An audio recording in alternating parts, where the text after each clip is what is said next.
Welcome to I Feel Fat Today. I'm your host, Kelly Taylor. Welcome to the show. We have an exciting one today.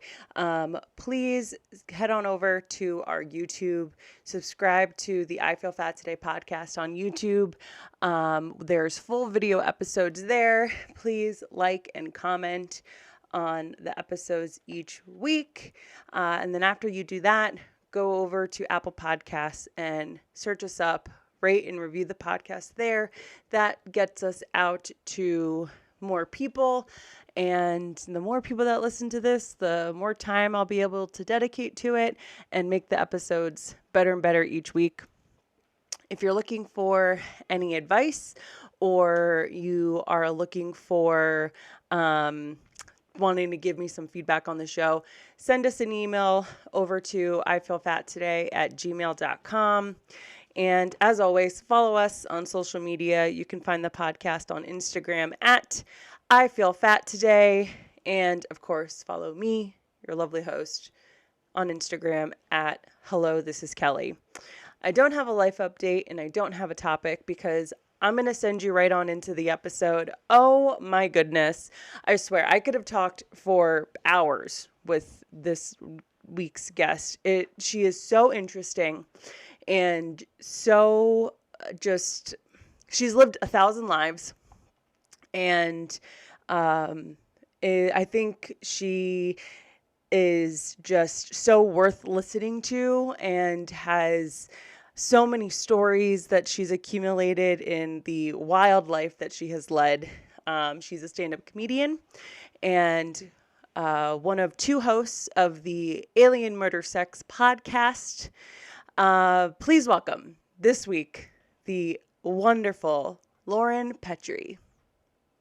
Speak into that. I've never gotten any work done, but I want work done. Oh, trying to make sure it's up.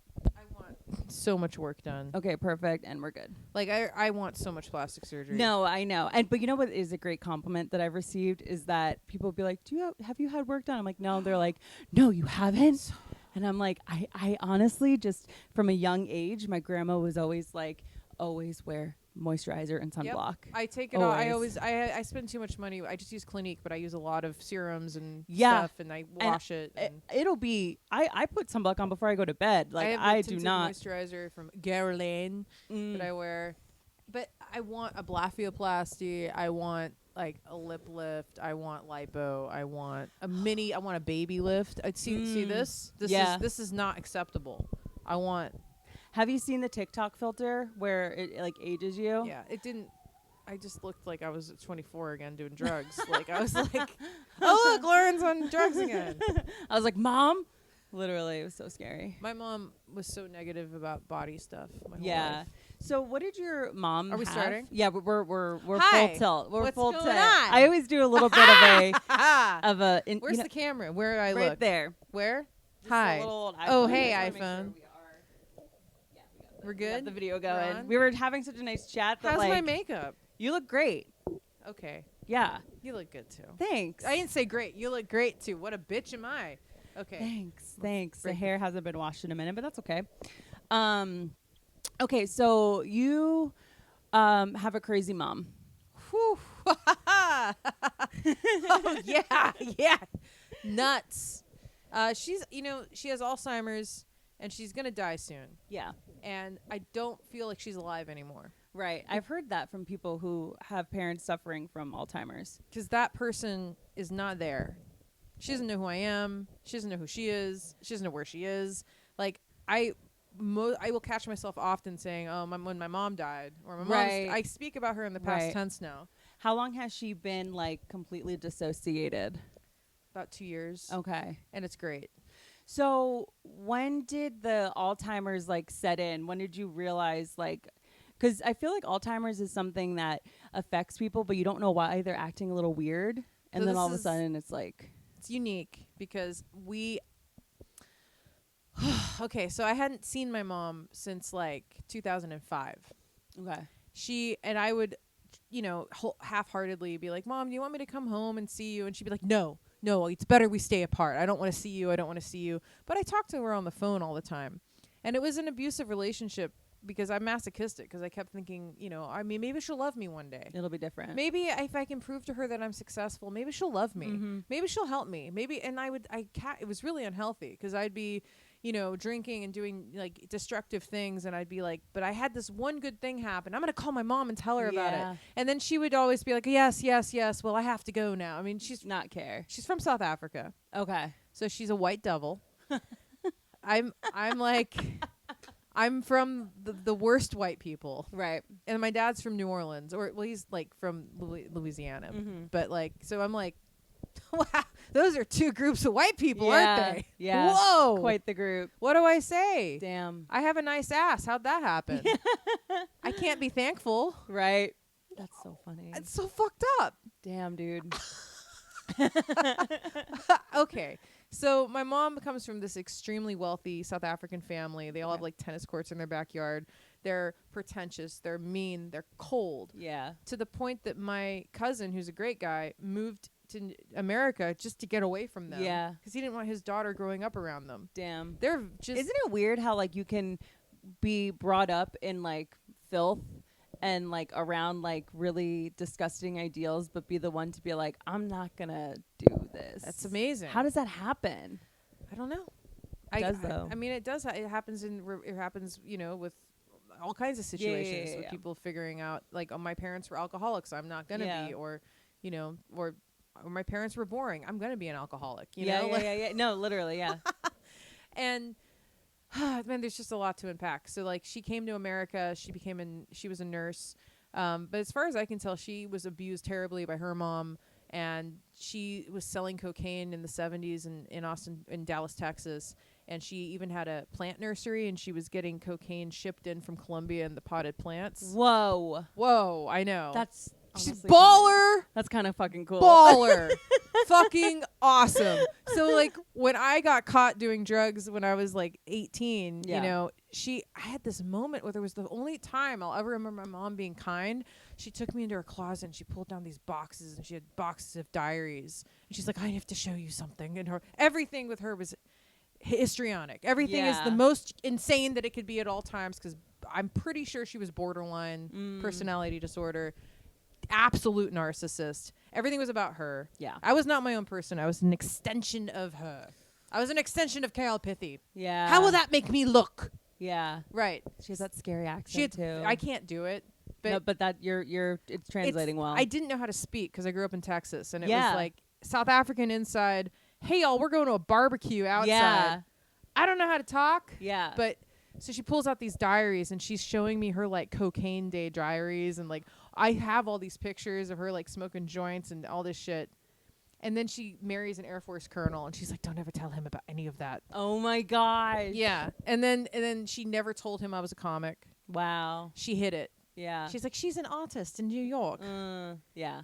And he then like, I think, saw the abusive stuff, and like he saw how she spoke to me. And then, okay, so there was a woman named Carmina that was a maid for me growing up, who still was working for my mom, who started to see the decline. Yeah. So my mom's husband dies, and then she starts losing her mind, and he starts telling Carmina he's alive and he lives down the street. Yeah. He's alive and all this stuff. So my mom doesn't really talk to me, but I'm having little conversations with her, and she's saying weird shit. Yeah. Like, she's crazy. My mom's a pathological liar. Like, her whole life she would tell.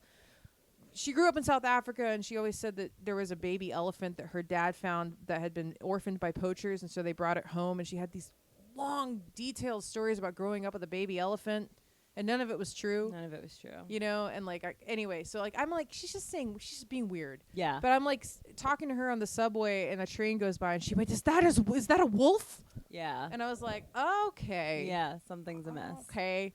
So then Carmina calls me, and she's like, your mom's fucking, you got to come get her. She's lost her mind. And I'm like, well, I don't have any money. How am I going to go get her? Right. And I'm like, fuck her. I'll just let the state take care of it. Like, what? I don't care. Yeah. Like, let it, I don't know. And then I'm like, Carmina, get the will. Can you find it? And she's like, you want me to get the pillow or get the will? She's a ride or die. Fucking badass. Yeah, literally. She's like, I saw how she treated you your whole life. And so she finds the will, and she finds my stepdad who's passed will, He disinherited his kids and left his shit to me. No way. And I don't even know the guy barely. I barely knew him. Did you ever know his kids? They're in Germany. They're doctors. Oh shit. Okay. And we found out he had like 3 wives before her. Oh, okay. And I found out he was a test pilot for possibly working at Area 51. Whoa. And I found out he possibly was a spook.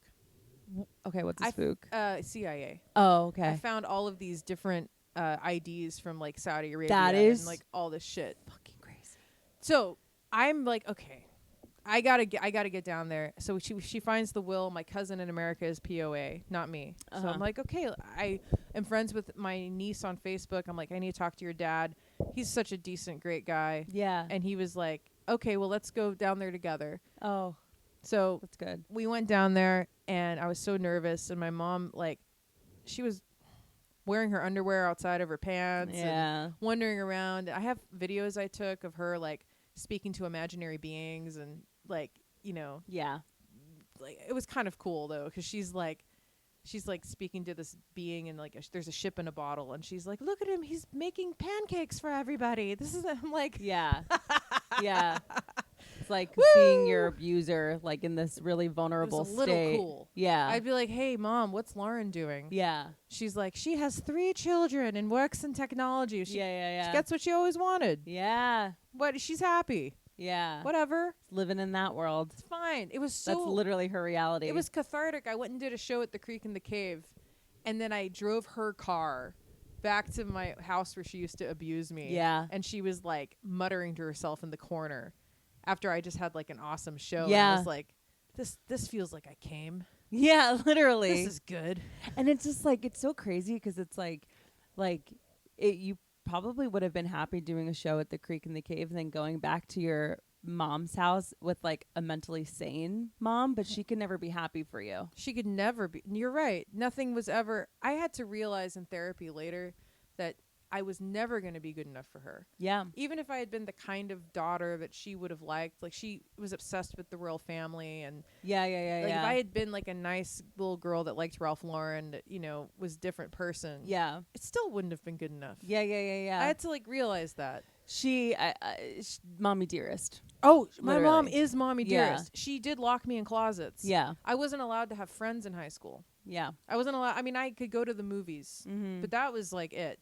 It's a wonder you ever turned to drugs. No, right? She would like lock me in my room on the weekend, and I would hear my neighbors having keg parties, and I would press my ears up to the glass, and I could hear my friends in high school. And I'm like, one day I'm gonna do drugs and have sex. One day, It became this pie in the sky. when I'm a real girl, Oh I'm gonna have all the sex and do all of the drugs. Yeah, You showed her. I fucking showed everybody. Yeah. I killed 3 Shetland ponies with the amount of cocaine I've done. Like, Damn. but you know, I didn't really, but you know. no, but, no, like, I know what you're. Yeah, like, yeah. I yeah. love animals, but like, I went off the deep end. Yeah, and so I am not at all surprised to hear that this is the same mom that talked negatively about your body and made you feel bad. So, like, did that start like as early as you can remember from a young age? She hated herself. Yeah. Oh, yeah. So she would always speak negatively about. I mean, she hated women. Mm-hmm. I think my mom hated women. Having a mom that hates women is so damaging to daughters. Oh, she despised herself. She was such a weird paradox. She really was borderline because she vacillate between 2 extremes of either, you know, sex should be celebrated, and you know, I don't know why there's people are making this big deal about all this violence in movies, but you know, but sex is. You know, she'd say like it's okay to watch sex scenes, but she wouldn't let me watch anything violent. But it was She worked in AIDS research too. Oh wow. She forged all her credentials. She had an associate's in nursing from South Africa, and then she became like the head of the Texas Foundation for what was it, Blackstock Family Health Center. Oh my God. She was like the clinical director for all the AZT research in the 90s. Wow. With what fucking credentials? A scammer. Amazing. Yeah. Baller move. Yeah. And she got found out and fired. But of course, I never knew. I'm guessing that's why she got fired. It was a big. Oh yeah. It was like sudden. Yeah. And it was like they're all turning on me. right. Right. And it's like no. But she would look at women all the time, and she'd either be like, "Look at her. She knows what she's doing with that cleavage," blah. Or you know, or it would be like like she's so empowered, or like she Yeah. would wake me up to look at Madonna videos, and she like loved that use of sexualized weaponry. Like she loved it but then at the same time it was like, who does she think she is? Yeah, so you never knew what was right or wrong. Like you didn't know if you should lean into the sexuality or completely dispel it. She would always be like, because she did AIDS research, so she would give me these comic books in the 90s about like how to get AIDS, you know, like not like a how-to, but yeah, but like how to avoid getting Right. AIDS. Yeah. So I knew all about anal sex when I was like Wow. in 3rd grade. I knew, and I would go to school and tell everyone, like, did you know you can get AIDS easier for the anal tissue than the vaginal tissue? And blah, blah, blah, blah. My mom's like, good, they need to know. Like, she had this kind of punk rock thing where she would go to hospitals and the nuns didn't want her giving condoms out, and she would like throw condoms at the nuns. And Yeah. there were parts of her that I was that like, were really badass. I was like, that's cool. yeah. But and I would bring that stuff up to her later, and she'd be like, I never did that. I don't know what you're talking about. yeah, you know. revisionist history. But So how did her and your dad get together and make you? cocaine. Oh, they were partying. I mean, my dad was getting his PhD at University of Texas, and you know, I've talked to him about it, and I think they had a friend that they were partying with that hooked them up. Her name's Pam. Pam, are you out there somewhere? I'd love to talk to you. Apparently, you partied. So anyway, hi Pam. yeah. Thanks for life, I Yeah. guess. Shout out to Pam. What's up, Pam? And yeah, they met and they partied, and then, you know, apparently like nobody really wanted me. I was like this. So were they not in a relationship? Oh, they were in a relationship. She, you know, my dad had very like Harrison Ford looks, and I think that she thought he was going to be like some big yeah. computer scientist is Yeah. what they call them now. Yeah. And he just wanted to go into academia. Mhm. He didn't want to like make a bunch of money. He wanted Right. to do. He didn't want private sector. He wanted to like do stuff for society. Yeah. And then she was like, "Oh no." Directly opposes My that mom, ideal. yeah, he was very money hungry. Mm-hmm. So, and she, you know, he's a hippie. And then she met his family from Louisiana, and she was like, "He's from the swamp." Oh my God. She would say that. She'd be like, Yeah. one day you'll understand what white trash is, and it's your father." And she would look at other women all the time, and she'd Yeah. constantly go, "Lauren, am I as fat as her? Oh my God. Am I as fat as that woman over there? Do I look like that?" Like, and everything was huge. Yeah. Like, Yeah. okay, probably the best my mom's story is that I had one party while she was in England, and she found out, and so she went to my school. I don't know how. She talked my 2 good friends into going home with her. I took the bus home, and I come home to my friends crying around a table while she's making them circle the names of everyone that they could think of in a phone book that was there. Okay. This And- bitch, psychological warfare. And Like then she she's- needs to like. Then she's making them call people's parents. Oh my God. Going, "I'm she wasn't sorry." even doing it to you. Then she made me go call people's parents and, "I'm sorry, your child was at a party where there were drugs and alcohol present. I just wanted to apologize." So like my class got grounded, right? Yeah. So then our mailbox starts getting destroyed. Yeah. So she keeps buying like different mailboxes, and it's great because like they tied a truck to the brick one. Yeah. They set the plastic one on fire. That's amazing. By the end of this, it looks like Al Qaeda had hit Yeah. our driveway, and then.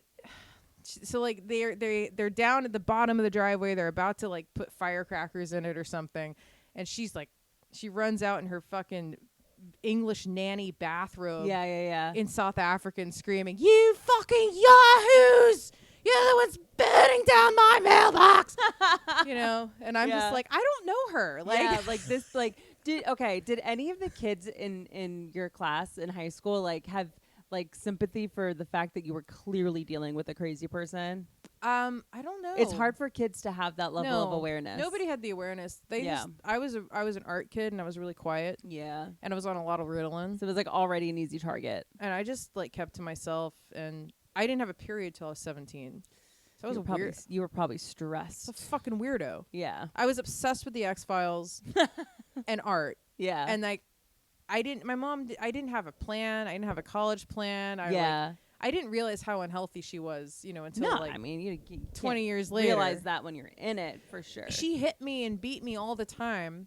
And I just thought that was like how things were. That's what moms do. That's what moms do. Yeah. So then when I was in relationships, I'm like, that's what people do. Yeah, this is what happens when you It's have a fine. relationship where love is supposed to be present. This is what people do to each other. Yeah. It just means that they care enough to hit me, right? Yeah. Yeah. Literally. As I was in abusive relationships like my whole life, Mm-hmm. you know. So I mean, it literally the foundation is laid. And all there. Yeah. And my dad did his best. He meant well. He's just very Asperger's. Yeah. So he would give me, like, when I went to live with him, he would just give me these contracts he wrote up. I was like, I need therapy. Yeah. Like, yeah. But okay. Okay. I guess this is fine. Did he have any other kids? Yeah. So while they were married, he had an affair with a woman in India, and I have a half brother. Wow. She was doing water resource management for like the English government or something. Okay. So I have he's older than me actually. Oh, here's the groundwork for being a conspiracy theorist. I'm like 6 years old and my parents are like, Lauryn, what would you do if you found out you had a brother? Oh God. I'd be angry. Yeah. And then like, okay, well you don't. And then like I'm 14. You have a brother. Yeah. Yeah. Let's tell her when she's older and pubescent. So like, yeah, no one authority figures don't lie. Yeah. They don't. The government can't keep secrets. Yeah. Yes, they can. Oh, damn, that's crazy. And he's cool. Yeah. He's an accountant in Texas, and he does the books for the nuclear power plants that are owned by China or some shit. He's really smart. I don't know. I didn't get my dad's good genes. Yeah. Like, I mean, you were smart enough to get away from your mom. Oh, jeez. She could have set the house on fire. That would have been better. I should have called CPS. Like, I always fantasize, like, if I could go back in time, I think this is... I shouldn't say this. No, say it. I should have killed her before I was 18. But I hear that. But, you know, it probably wouldn't have worked out for you. But I could have had a book deal. Maybe if it worked out that way, or it could have been I've had charisma in jail. I would have been good in juvie. Yeah. I would have been the true lesbian I was supposed to be. Were there instances when you were a kid where she was like abusing you so bad, like literally physically, where like you could have maybe killed her in self-defense? Yeah. Yeah. I mean, it got to when I got big enough, I like kicked her in the stomach, and then she like she kind of backed off. Because then they realized like, oh, this person can hurt me back. Yeah. I mean, she called my dad once, like, it was the first corroboration I ever got when she called him, like, having some kind of manic episode, being like, I'm beating her on the ground and I can't stop. Like, okay, mommy dearest. Yeah, literally. No more wire hangers. Yeah. So when I hear gay guys romanticizing that movie, I'm like, I can't. Yeah, no. I know. Sounds fun. But she had all these awesome gay friends too. Yeah. Because I guess if she wasn't abusing you, she would have just she been was this, loving like, you. cool bitchy woman. I could see that. She just sounds like a cunty woman that should not have had children. Oh no. Yeah, she should have terrorized people's lives that weren't her kin. Yeah, her secretary, she was abusive too, and my mom left the room when I was visiting her office, and her secretary was like, the minute she left, she went, "What's she like to you at home?" Like she'd been like abused. Yeah. And you're like, worse. I was like, it's, you know. Yeah. I can't say anything. Yeah. But just being under that much like mental rules and stuff really fucks you up. I have to learn how to be free. Right. Because you don't know which way is up. You don't know what's right and wrong. And drugs seemed to be that thing. Yeah. Oh, I feel free. But did you, like, when you got into drugs and you were away from your mom, did you have this fear of, like, what if my mom finds out? No, because I was living with my dad, and I'd left, you know, I knew she knew. Like, but it was almost like she wanted me to just die, because then she could be the victim. Right. And my dad actually said something poignant back then. He was like, why do you keep doing what she wants you to do? Why do you keep giving it to her? Damn, Dad. Yeah. Yeah. And so. How old were you when your parents divorced? 6. Okay. Oh, because the extramarital affair? I'm not exactly sure what year that was. Oh, okay. But he's a few years older than me. Got it. Okay. Okay, so going back to the body stuff, when you're do you remember like the first time that you threw up? Oh, like later. Okay. Like in my 20s. But okay. My Carmina, my maid, I didn't remember this.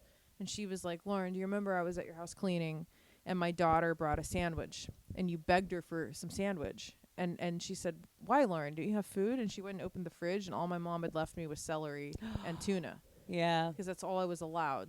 Yeah. And I was very painfully skinny. Yeah. And I was acting. I had an agent, and I was doing like TV movies and stuff. Oh, really? Right. When you were a kid? Yeah, I was 14. I did a Oh. really corny TV movie called Hope with Goldie Hawn, and Oh, shit. I was the villain, and I said the N-word on cable. Whoa! It's a civil rights movie starring Jenna Malone. Damn. Yeah. So I had casting agents being like, you need to lose 15 pounds. Yeah. So all fronts, all ends. Yeah. It's the 90s. Oh, and yeah. You're fat. I'm fat. Yeah, dude. Yeah, and it never.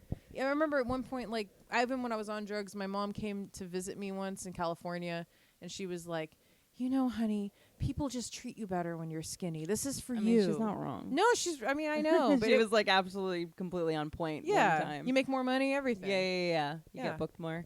That's okay. That's crazy. I didn't know you did child acting. Yeah. Any commercials?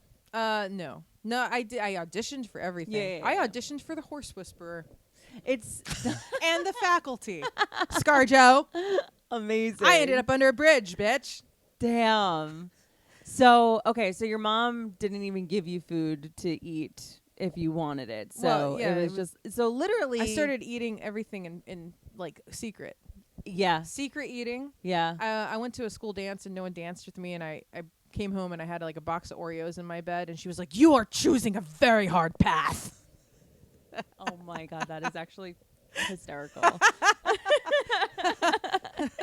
You were choosing a very. It's like, Mom, I had a bad day. Yeah, I know. Oh my god. Like I thought I was gay, and I wrote it in my diary when I was like 15, and she said the same response to that. You're choosing. You're a very choosing hard. a very hard path. Box of Oreos, lesbianism, Yeah. hard path. Damn.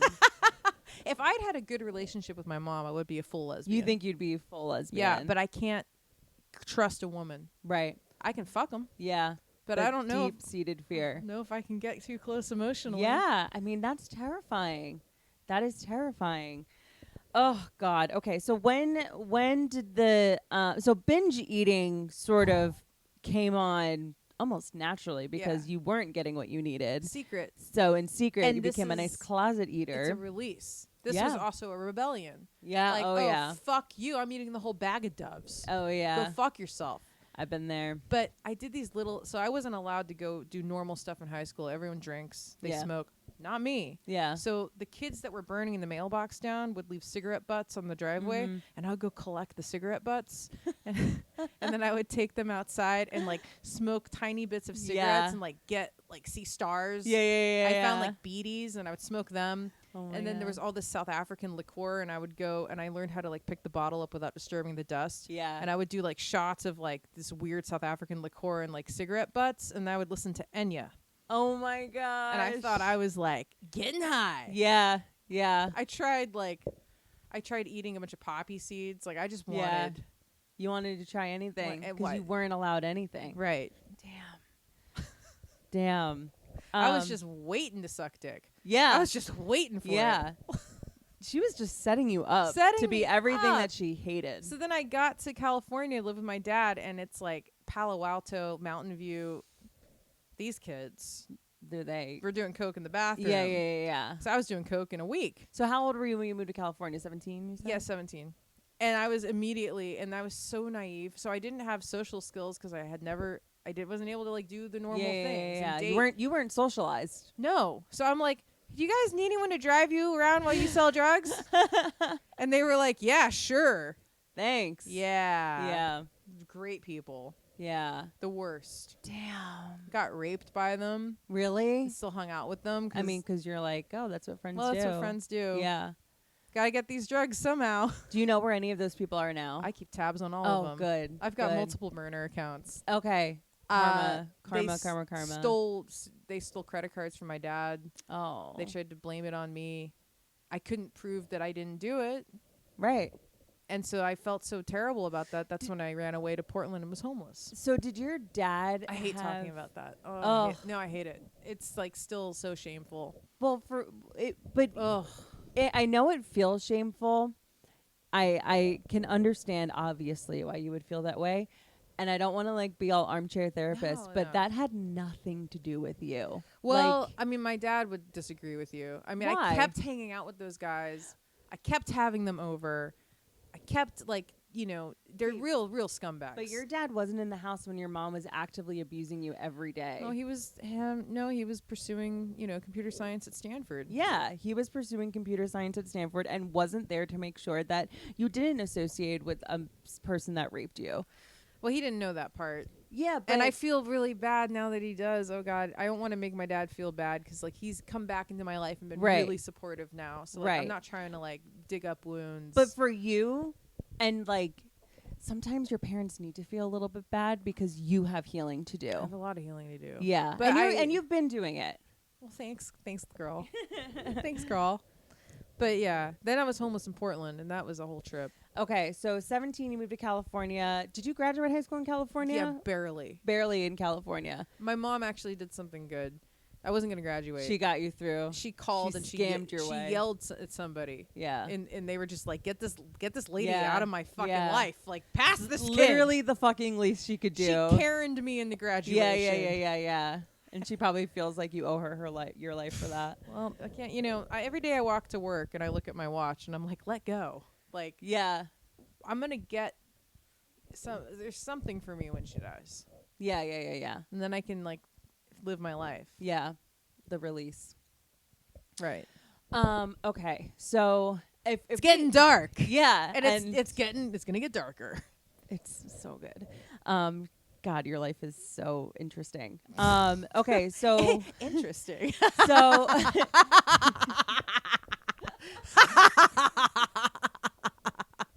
Yep.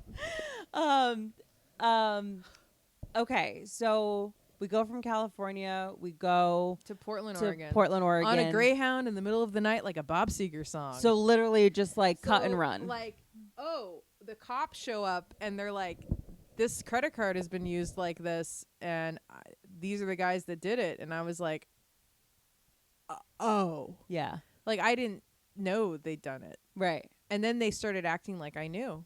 Oh, like you were in on it. And I was like, no. Yeah. And then what's my dad going to think? Mm-hmm.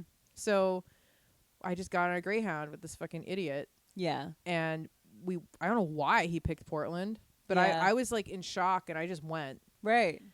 And it was like a movie because I got off the bus and it was like you could hear hippie drums in the distance. Yeah. It's like, this is like, take me down to Paradise City where the grass is green and the girls all pretty. You're painting the picture. Won't you please take me? And I find this hill by a riverfront full of hippies. This is before weed was legal. Smoking like joints in broad daylight. Yeah. And I'm still love drugs. And I'm like, what side of heaven have I stumbled upon? Yeah. Where? Oh my God, I'm gonna live here forever. Yeah. And they've all hippie kids and they got their dogs and they're like, it's just drugs everywhere. And they're like, yeah, hey girl, like, hey sister, get up on here. And there's the police stations across the street and the cops are watching them with binoculars and they're like watching the cops back with binoculars and these little like cat and mouse games. Oh my God. Like, come live with us. And I was like, yeah, I'm gonna come live with you. Fuck my future. Right. And it was really great for a while. Well, because you probably also had this feeling of like, what is my future? I gave up. I don't know. And they were like, I mean, it was like this weird street family of hippies.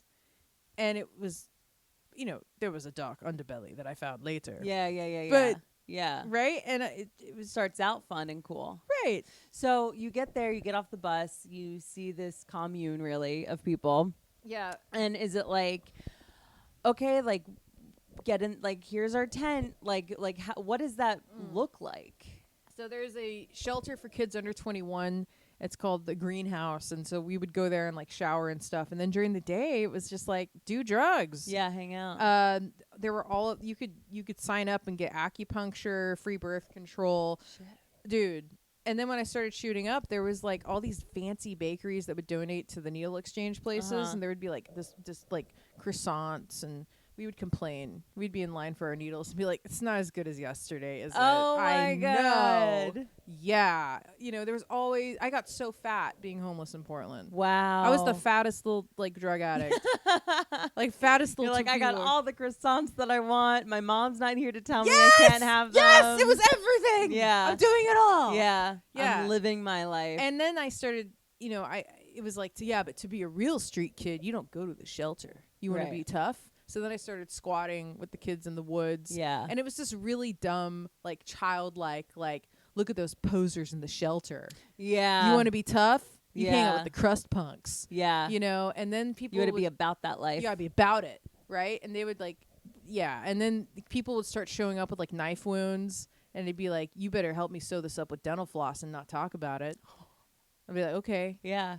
Hey, you'd be walking, and things started to happen. Like, hold our backpacks, okay? And then someone gets the shit beat out of them with a chain in front of you, and you're Yeah. like, "What happened? Violated street code."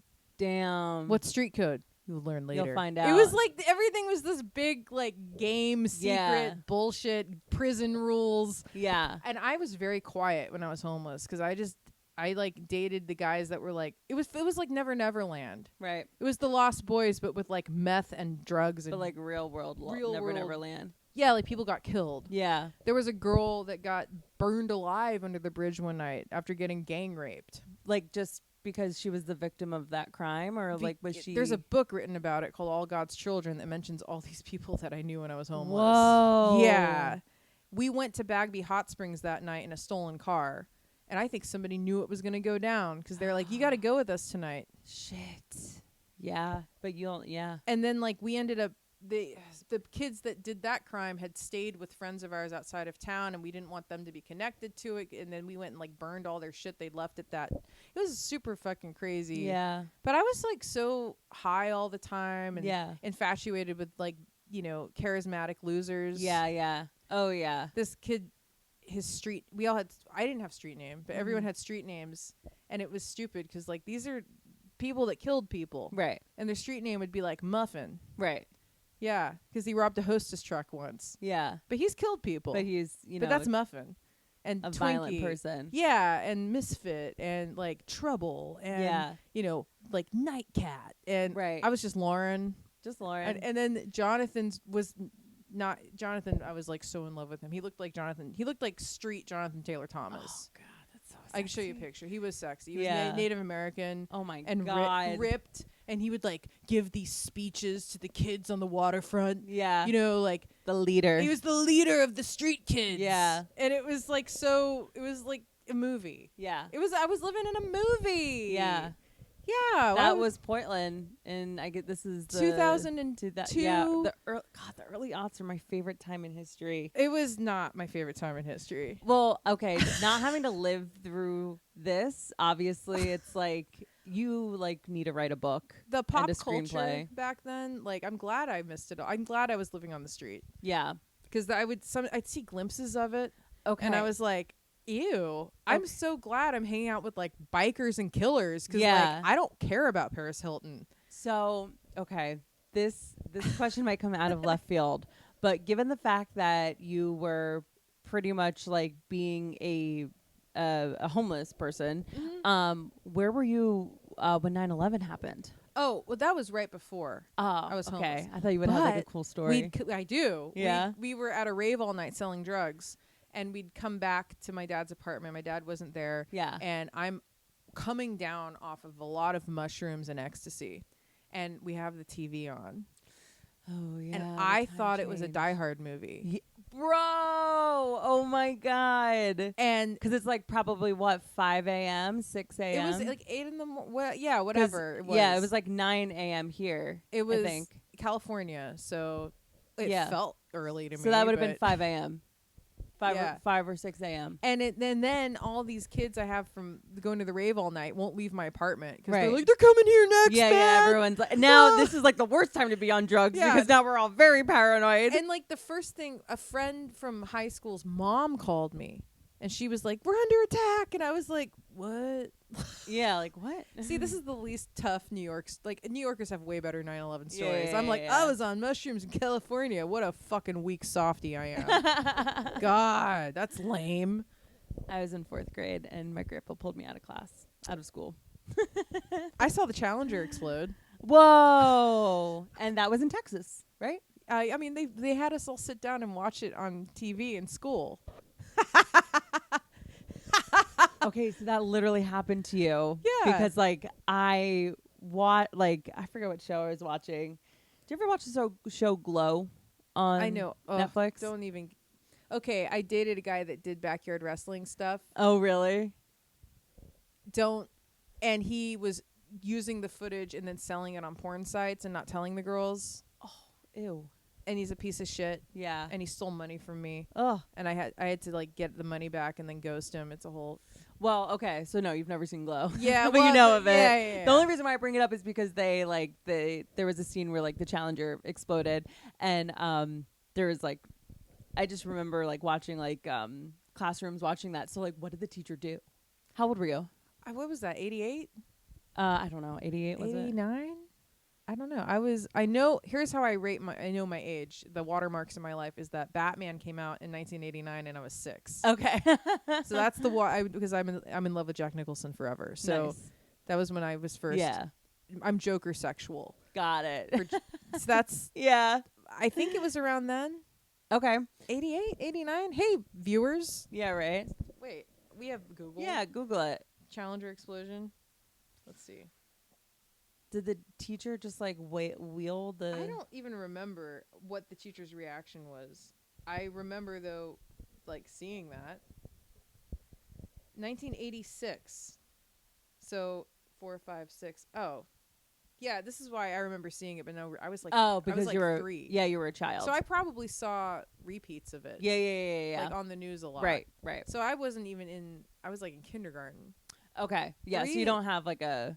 That's why I didn't remember Yeah. the reaction. I just remember like seeing that growing up. But that is too like major. I mean, even though you were a child, like that is like a major trauma. Yeah. Yeah. You know what fucked me up more than that? There was a kid in South Africa that was playing on an escalator, and the escalator started, and he fell through the plates and got ground up alive in front of people. Ooh. And I was obsessed with that. Yeah. I wouldn't stop reading about it. Yeah. And visualizing it. Yeah. I was scared of everything. I'm growing visualizing it right now. How old were you when you heard that, or do you remember like probably elementary? like 8. 8. Yeah. That's Like, the age where like if you hear something like that. Forever. Yeah. And I used to lock all the windows 3 times. I was OCD. Everything scared me. Yeah. I couldn't watch Fievel Goes West because the waves in the beginning scared me. Yeah. I was such a scaredy cat. Yeah. I mean, I wonder why. I don't know. You had a mom who was that everything is the end. Yeah. Everything is terrifying. And if you do step out of line, then she Ooh. kidnaps kids from your high school and forces them to call people and call you out and like ruin your social life in that aspect. Like, it makes sense why everything is terrifying. Everything's extreme. Yeah. Like, I don't know why this sticks in my head. Like, she saw a girl wearing a spaghetti strap 90s dress, you know? And she's like, you know, thinking like she shouldn't be doing that. And she's like, well, I guess that's what little boys like. Little breasts rubbing up against them. Yeah. It's like, I'm so scared. Get away from me. Yeah. Yeah. Oh, God. It's so damaging when, like, you teach your daughter to be disgusted by Women. And your own body. And, you know, it's like, and, like, even, like, taking into account what other boys like, what boys like. Yeah. Like, why am I even thinking But about she that? was a feminist. Right. And Right. Right? But it was, like, merely just being anti-man. Quote unquote. Yeah. Exactly. Yeah. And then I don't have a direct memory, but I'm fucking 95% sure I was molested by one of her friends. Okay. And that was never addressed. Yeah. But he was yelled at a lot in front of me, but it was never like addressed. Right. So, okay. Directly. Again, I do not have the qualifications to be correlating this, but I'm going to say it. Like, so you think as a child she has a friend that maybe molested you, but then he's still around. Like, Well, he got told to fuck off. okay. He called the house at one point, and I was learning how to answer the phone. Yeah. And she was like, don't you ever call here again, Mom. Yeah. And then, should I even talk about this? This is you. Sure. So then I started having dreams. I'm like 7. Yeah. And I start having dreams about a man that looks like him Uh-huh.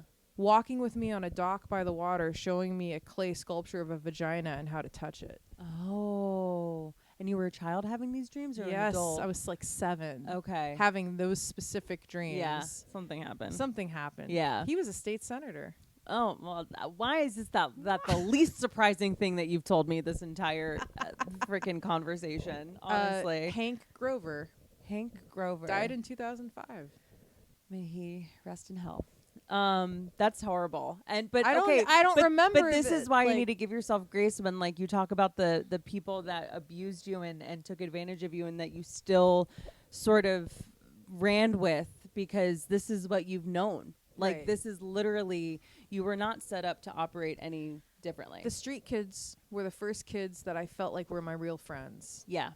because they protected each other Yeah. and words meant things. Right. You said you'd be here at this time. You got to be there. You said you'd have that drug for me. Mm-hmm. You better, Yeah. or people actually will beat you up. So respect was like a big thing. It was like real. And Yeah. it was good. The structure of possibly getting murdered was good for me Yeah. with the friend group. Yeah. That's like, that lands for me. Like, I totally get that, because you had such chaos in what should have been like a structured environment. It was a nice neighborhood. Yeah. Fucking Alex Jones lives near where I grew up. Oh, no way. It's Westlake Hills. Damn. It's the Beverly Hills of Austin. Yeah. It's where all this happened to me. Damn. That's crazy. Yeah. It's not crazy. That's It's the way it is. that's the way it is. That's what happens when South Africans immigrate. No, it's just my mom. But it's fine. Well, it happens when borderline people have children. Yeah, and don't deal with their shit. Okay, so I do want to acknowledge the fact that you are almost 2 decades clean and sober from Haven't heroin and meth. And yeah. And then you have over 5 years of cocaine And- and alcohol. Yes. Amazing. I mean, come on, that's great. Life is miserable. I feel everything and I nothing do. at all at the same time. Sex is better though. Sex is better. Yeah. Yeah. We can talk about that later. Yeah, okay. We'll get there. So it's the drugging sounds like it started in California. Yeah. But obviously being homeless, that's when it really Woo! starts popping off. Oh yeah. So when did the meth come into play? Okay. It's a guy I call my Super X. Super X, okay. The Super X is the groomer. Okay. I was 19, he was like 24.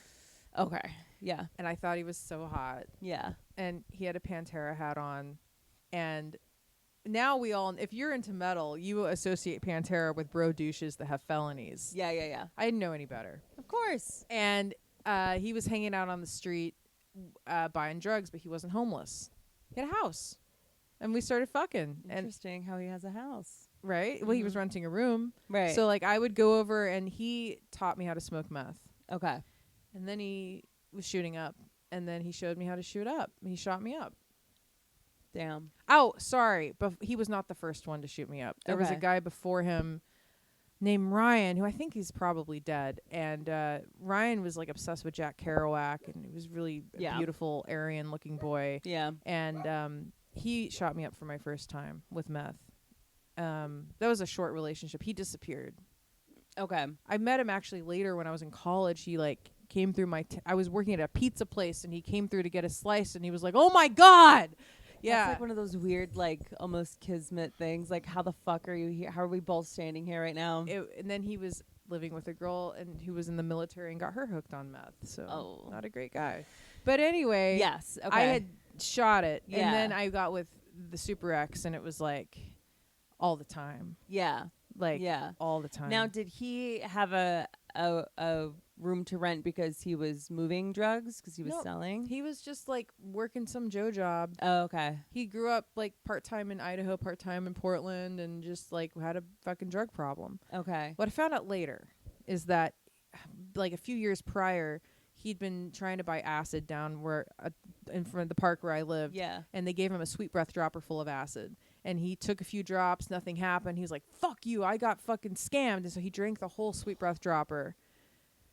Ended up naked, Fundamentally, yeah. running around, like shitting on cops, taken to the hospital, was Yeah. actually on a TLC in the hospital show. Oh, shit. Yeah. Called what? I remember those shows about TLC? I know them well. He was on one of them apparently. Damn. As I'm going to find it. I I got to would- find it. please. Yeah. Yeah, and he was fucked. He was never the same apparently. Changed him Right. fundamentally. But I found this out through his family later. Yeah, yeah, yeah. But he was, I was really impressionable. Yeah. I was really easy to You manipulate. don't say. I was really naive. Yeah. And he was really good in bed, and I was just like, I was cock drunk, Yeah. and I was doing these Stigmatized. very strong drugs for the first time. Yeah. When you shoot meth, it's not it's a different high than smoking it. Like when you smoke it, you can get a little jittery. Yeah. Shooting it is like this smooth, like you feel like you're leaving your body and everything turns white and you're like you have to lie down because your heart's beating so fast. Yeah. But it's like I was on Ritalin my whole life, so like calm me down. Yeah, you like are familiar with this feeling. It was chill and the sex was like incredible. Yeah. And you know. So were you like hallucinating? Sure. Yeah, because it's meth. We had full on, like, we thought we had past life hallucinations with each other while we Right. would fuck on meth. Right. Like, I saw you in the medieval times. Yeah, it's like Yeah, oh God. Ah. yeah, we're on It a was hallucinogenic so romantic. substance. Right. Yeah. Did you ever? I'm sure you have, but snort meth. Yeah. Yeah. Hotlines. You like. So what's like? Okay, describe the different feelings. Well, I mean, snorting it sucks because it really burns really bad. Yeah. Like it's cocaine numbs you. Meth doesn't numb anything. Right. It hurts, and you get this really painful drip. And smoking it is whatever, but like shooting it's where it's at. Yeah. And I was telling you, children, if you want to save your teeth, you shoot it, don't smoke it. Don't smoke it. And if you are smoking it, brush your teeth a lot. yeah. It's don't pick your skin. You got that impulse, go brush your teeth. Go brush your teeth. Go brush your teeth. Yeah. Gosh. But I was different on meth. Like I didn't Right. get like that, you know. And that was weird. I'd always get really hungry when I came down. Interesting. I would like go to the store and steal bacon at the end of my Yeah. meth high and then Yeah. like make bacon and eggs all night. Like Yeah. what the fuck? I'm so fat. Keto. So fat. The fattest little tweaker you ever met. I was like, we'd come down off meth and be like, let's go to Burger King. I haven't eaten. You're like, I've starved my I whole haven't eaten life. for 3 days. Yeah, I've starved my whole life. Like now it's time for me to come down off meth and enjoy myself. Eat. Yeah. Yeah. Okay. So, how old were you? 20? I'm like 23, 24. Okay, 23, 24. Okay, so is that when the bulimia started? When like you would get done like doing a bunch of meth and then you would eat and then be like, okay, I'm Yeah. getting fat. I'm gonna throw Probably. up. I've never really put it together. Okay. But sure. All I mean, right. I really only started throwing up later in college. Okay. When does college come in? Okay, so long story. Let's get past it all. Yeah, so, yeah. Homeless with Super X, and then he stole somebody's DVD player because there was a time when those were Oh yeah. a hot commodity. DVD players used to be stolen They all the used to get time. stolen. Yeah. From my street mom who was in jail and her SSI checks were paying for a room. It's a long story. So then Resourceful. then the street family was trying to, they had a price on his head, right? Because he stole from one of the own, and they were trying to like kill him. And then we jumped on a Greyhound and went to we went to my dad's place first in California, and then his dad came and got us, and we went to Idaho. And then I lived with him in squalor in the slums outside of Boise, working at a pizza place. Well, he beat me and got, you know, God knows, cheated on me, did meth and fucking the ghetto. And then I talked to my dad, and my dad was like, okay. My dad did something great. He paid for me to go to college. I don't have a student loan. Hell yeah. But I went for 5 years, didn't graduate. Yeah. I just kept taking random classes I was interested in with nothing that correlated to a degree. Right.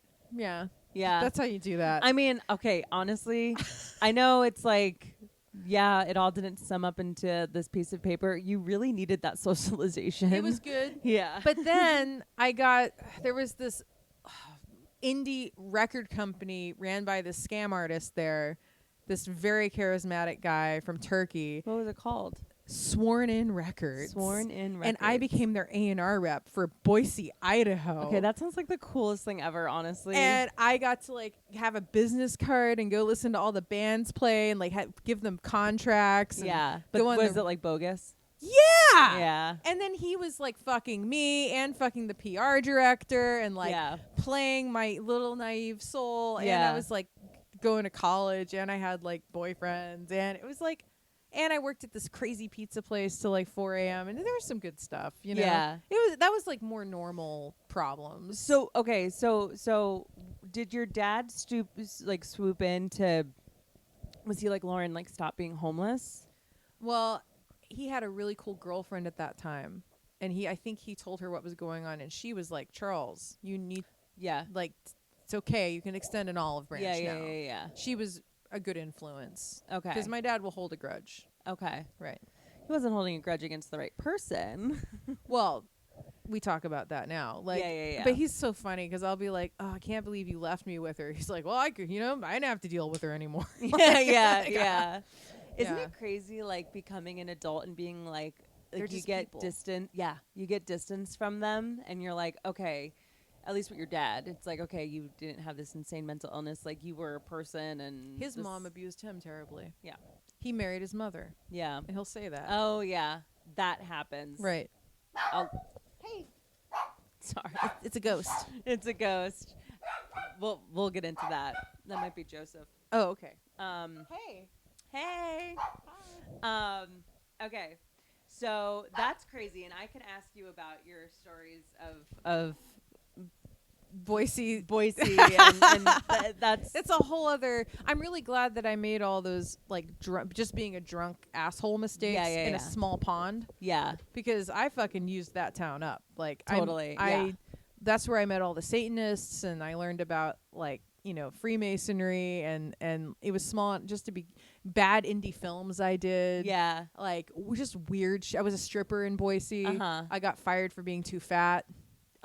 Twice from the same club. Oh, Like it never, the whole you're fat never ended. it never left you. It never ended. God. And I loved being a stripper. I actually made lifelong friends. Yeah. It was a positive experience for me. Yeah. And then it was like, it was owned by a woman, the club, who was like, she looked like Pamela Anderson, and she just wanted like tits on a stick 90s girls. Yeah, yeah. And she is like, no, you got a guy. But you know what's crazy is that, like, even though I know what was, you know, pop culturally popular at the time, but that doesn't change the fact what men want, what they want. So you were offering something that men wanted. I made more money than the fucking girls with boob jobs, Yeah. because I started drinking again, and I was Right. like, let's do shots, motherfucker.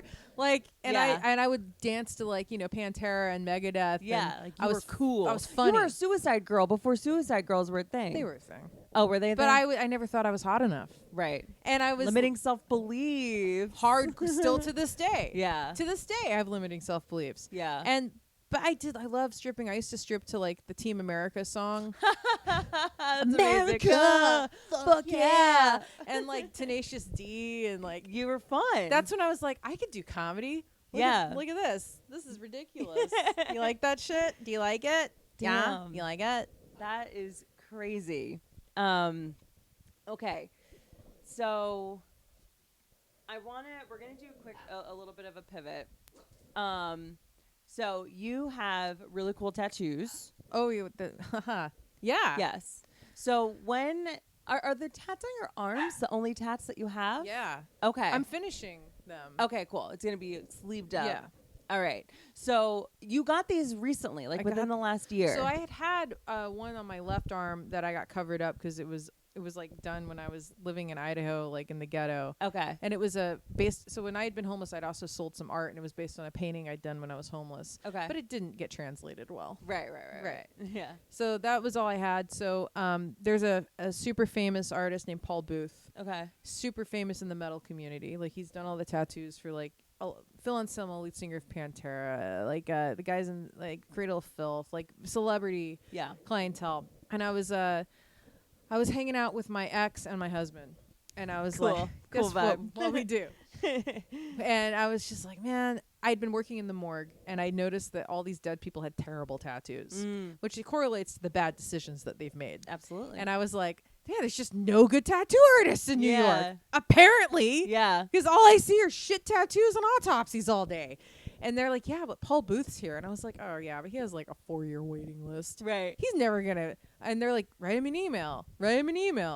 Fine. So I'm like, I want demonic girls getting fucked and rolling their eyes back. Like demonic porn. And I was like, yeah, right. Did that like come to you in a dream, or were this No. is something that you I wanted? thought about it for a long time. Okay. So like originally, like way back, I wanted a tattoo that looked like a sculpture of like baby cherubs on upside down crosses. Yeah. But I always wanted something sexual because I just feel that sexuality is demonized so much, and it's power. Yeah. And I'm really into like Aleister Crowley, Thelema, sex magic stuff. And you don't have to use your orgasm just for carnal pleasure. You can use it to help with like manifesting goals and changing how you think of the reality. Yeah. You can your cum can be transformative, and it's so powerful. And I love how it upsets people, because it's not like I got tattoos of like fucking a dead body or like Right. someone beheading a baby. It's like the most beautiful thing, right? Yeah. It's even straight sex. Right. And people are so offended by my demonic straight sex. Oh my God. On my arm. Yeah. And it's funny because, like, I'll have gay friends and they're like, why don't you get 2 girls fucking? Like, what? What is the straight pride? No one's happy with you. And then, like, I love families on the subway. But anyway, like, when people finally see what it is, you know? Yeah, when they realize, yeah. It's straight up dicks and pussies and demonic stuff on my arm, and I love it. And it's so cool. I'm gonna post photos, like a Sure. photo of it, like in this conversation. Yeah. Ding. and So people can get a full view of it. But it's like I have like little measly tattoos on my arm, and I remember the first time I got a tattoo on the back of my arm, it was like, and I come from like a conservative, like tattoos are of low IQ. my mom. Yeah. Same thing. Yeah. And I remember getting that, being like, everyone's gonna be so mad at me when I get this, but like I've never felt this is lame, but like never felt more me. Like I Yeah. felt like No, yeah, when she got Alzheimer's, I did this. because it was like, okay, was finally free. I am free to do it. I'm But free. you're a grown ass woman. Like you're an adult. I never felt like I could. Yeah. Also, 2016, 2017, I was on a lot of Klonopin. I was overprescribed, and Oh, okay. that changed me. I was a different person on Klonopin. Yeah. I was hanging out with, I was into the retro scene, and I was hanging out with an abuser, and he was like very stylishly conservative, and I was like wearing Ralph Lauren and shit. Yeah. I was living my Lana Del Rey side girl dream. Damn. I can't picture it. I'll show you pictures. Yeah. I still love Lana Del Rey. Yeah. But I was just doing I was the woman, I was the side piece baby Yeah. in the Art Deco apartment. Right. Yeah. And now I'm like, oh, I got sober. Yeah. I'm the opposite. Most people are crazy with their tattoos when they're on drugs. And then they get sober and they're like, I like nice things. Right. I was all fucked up on Klonopin, like, Yeah. like I want a glamorous life. And then I got sober and I was like, fuck that shit. Yeah. I'm getting dicks on my arm. Yeah. Because sobriety. The glamorous life is kind of why I'm on Klonopin right now, because I Yeah. need to disassociate This or to is be real. here. Yeah. It's visceral. It's transgressive. The best interaction was this old lady in the airport that looked at me and she went, oh, I like your tattoos. And then she looked again and she went, oh, no, I don't. Oh my god. Because like at first she's probably thinking like Oh, an that's angel, nice art. an angel. What is that? Yeah. It's No, like, it's demons. Fucking. demons fucking. Yeah. I'm forever like the 16-year-old that I didn't get to be. Yeah. Forever now. Totally. Like, Yeah. and yeah, I love it. And that's healing, bro. Like not to That's sound healing. lame, but that is It healing. is. Yeah. Here's the funny thing. Inked Magazine has this really dumb like popularity contest competition called Inked Originals. And I submitted my photos. Yeah. And they keep getting taken off for nudity. Oh my god. On Inked Magazine. And I was like, well, how do I show you my tattoos? And Yeah. the bots just keep responding. Like, Oh. you can't have nudity. And I'm like, but would they have like a Sailor Jerry? It's tattoo literally with, like, boobs out. the like, tattoo. Yeah. You guys. Yeah. It's the one I submitted. But Yeah. it's cool. I'll just go be cool over here. Yeah. I don't You guys need- can't handle it. I don't need you, Inked Mag. Yeah. And they're animated too. Yeah, the dick moves. Yeah. Paul Booth, that was Penetration. his genius. Yeah. I mean, amazing. I actually, like, there's so many things he did that I just let him go. Did he love it? Was he Whoa, like, this is fucking I got sick? an appointment because he was like, Yeah. when do you want to come in? Yeah, he was like, I want to do this. And by the way, what a great guy. And he's so fun to talk to. He's So cool. incredibly intelligent.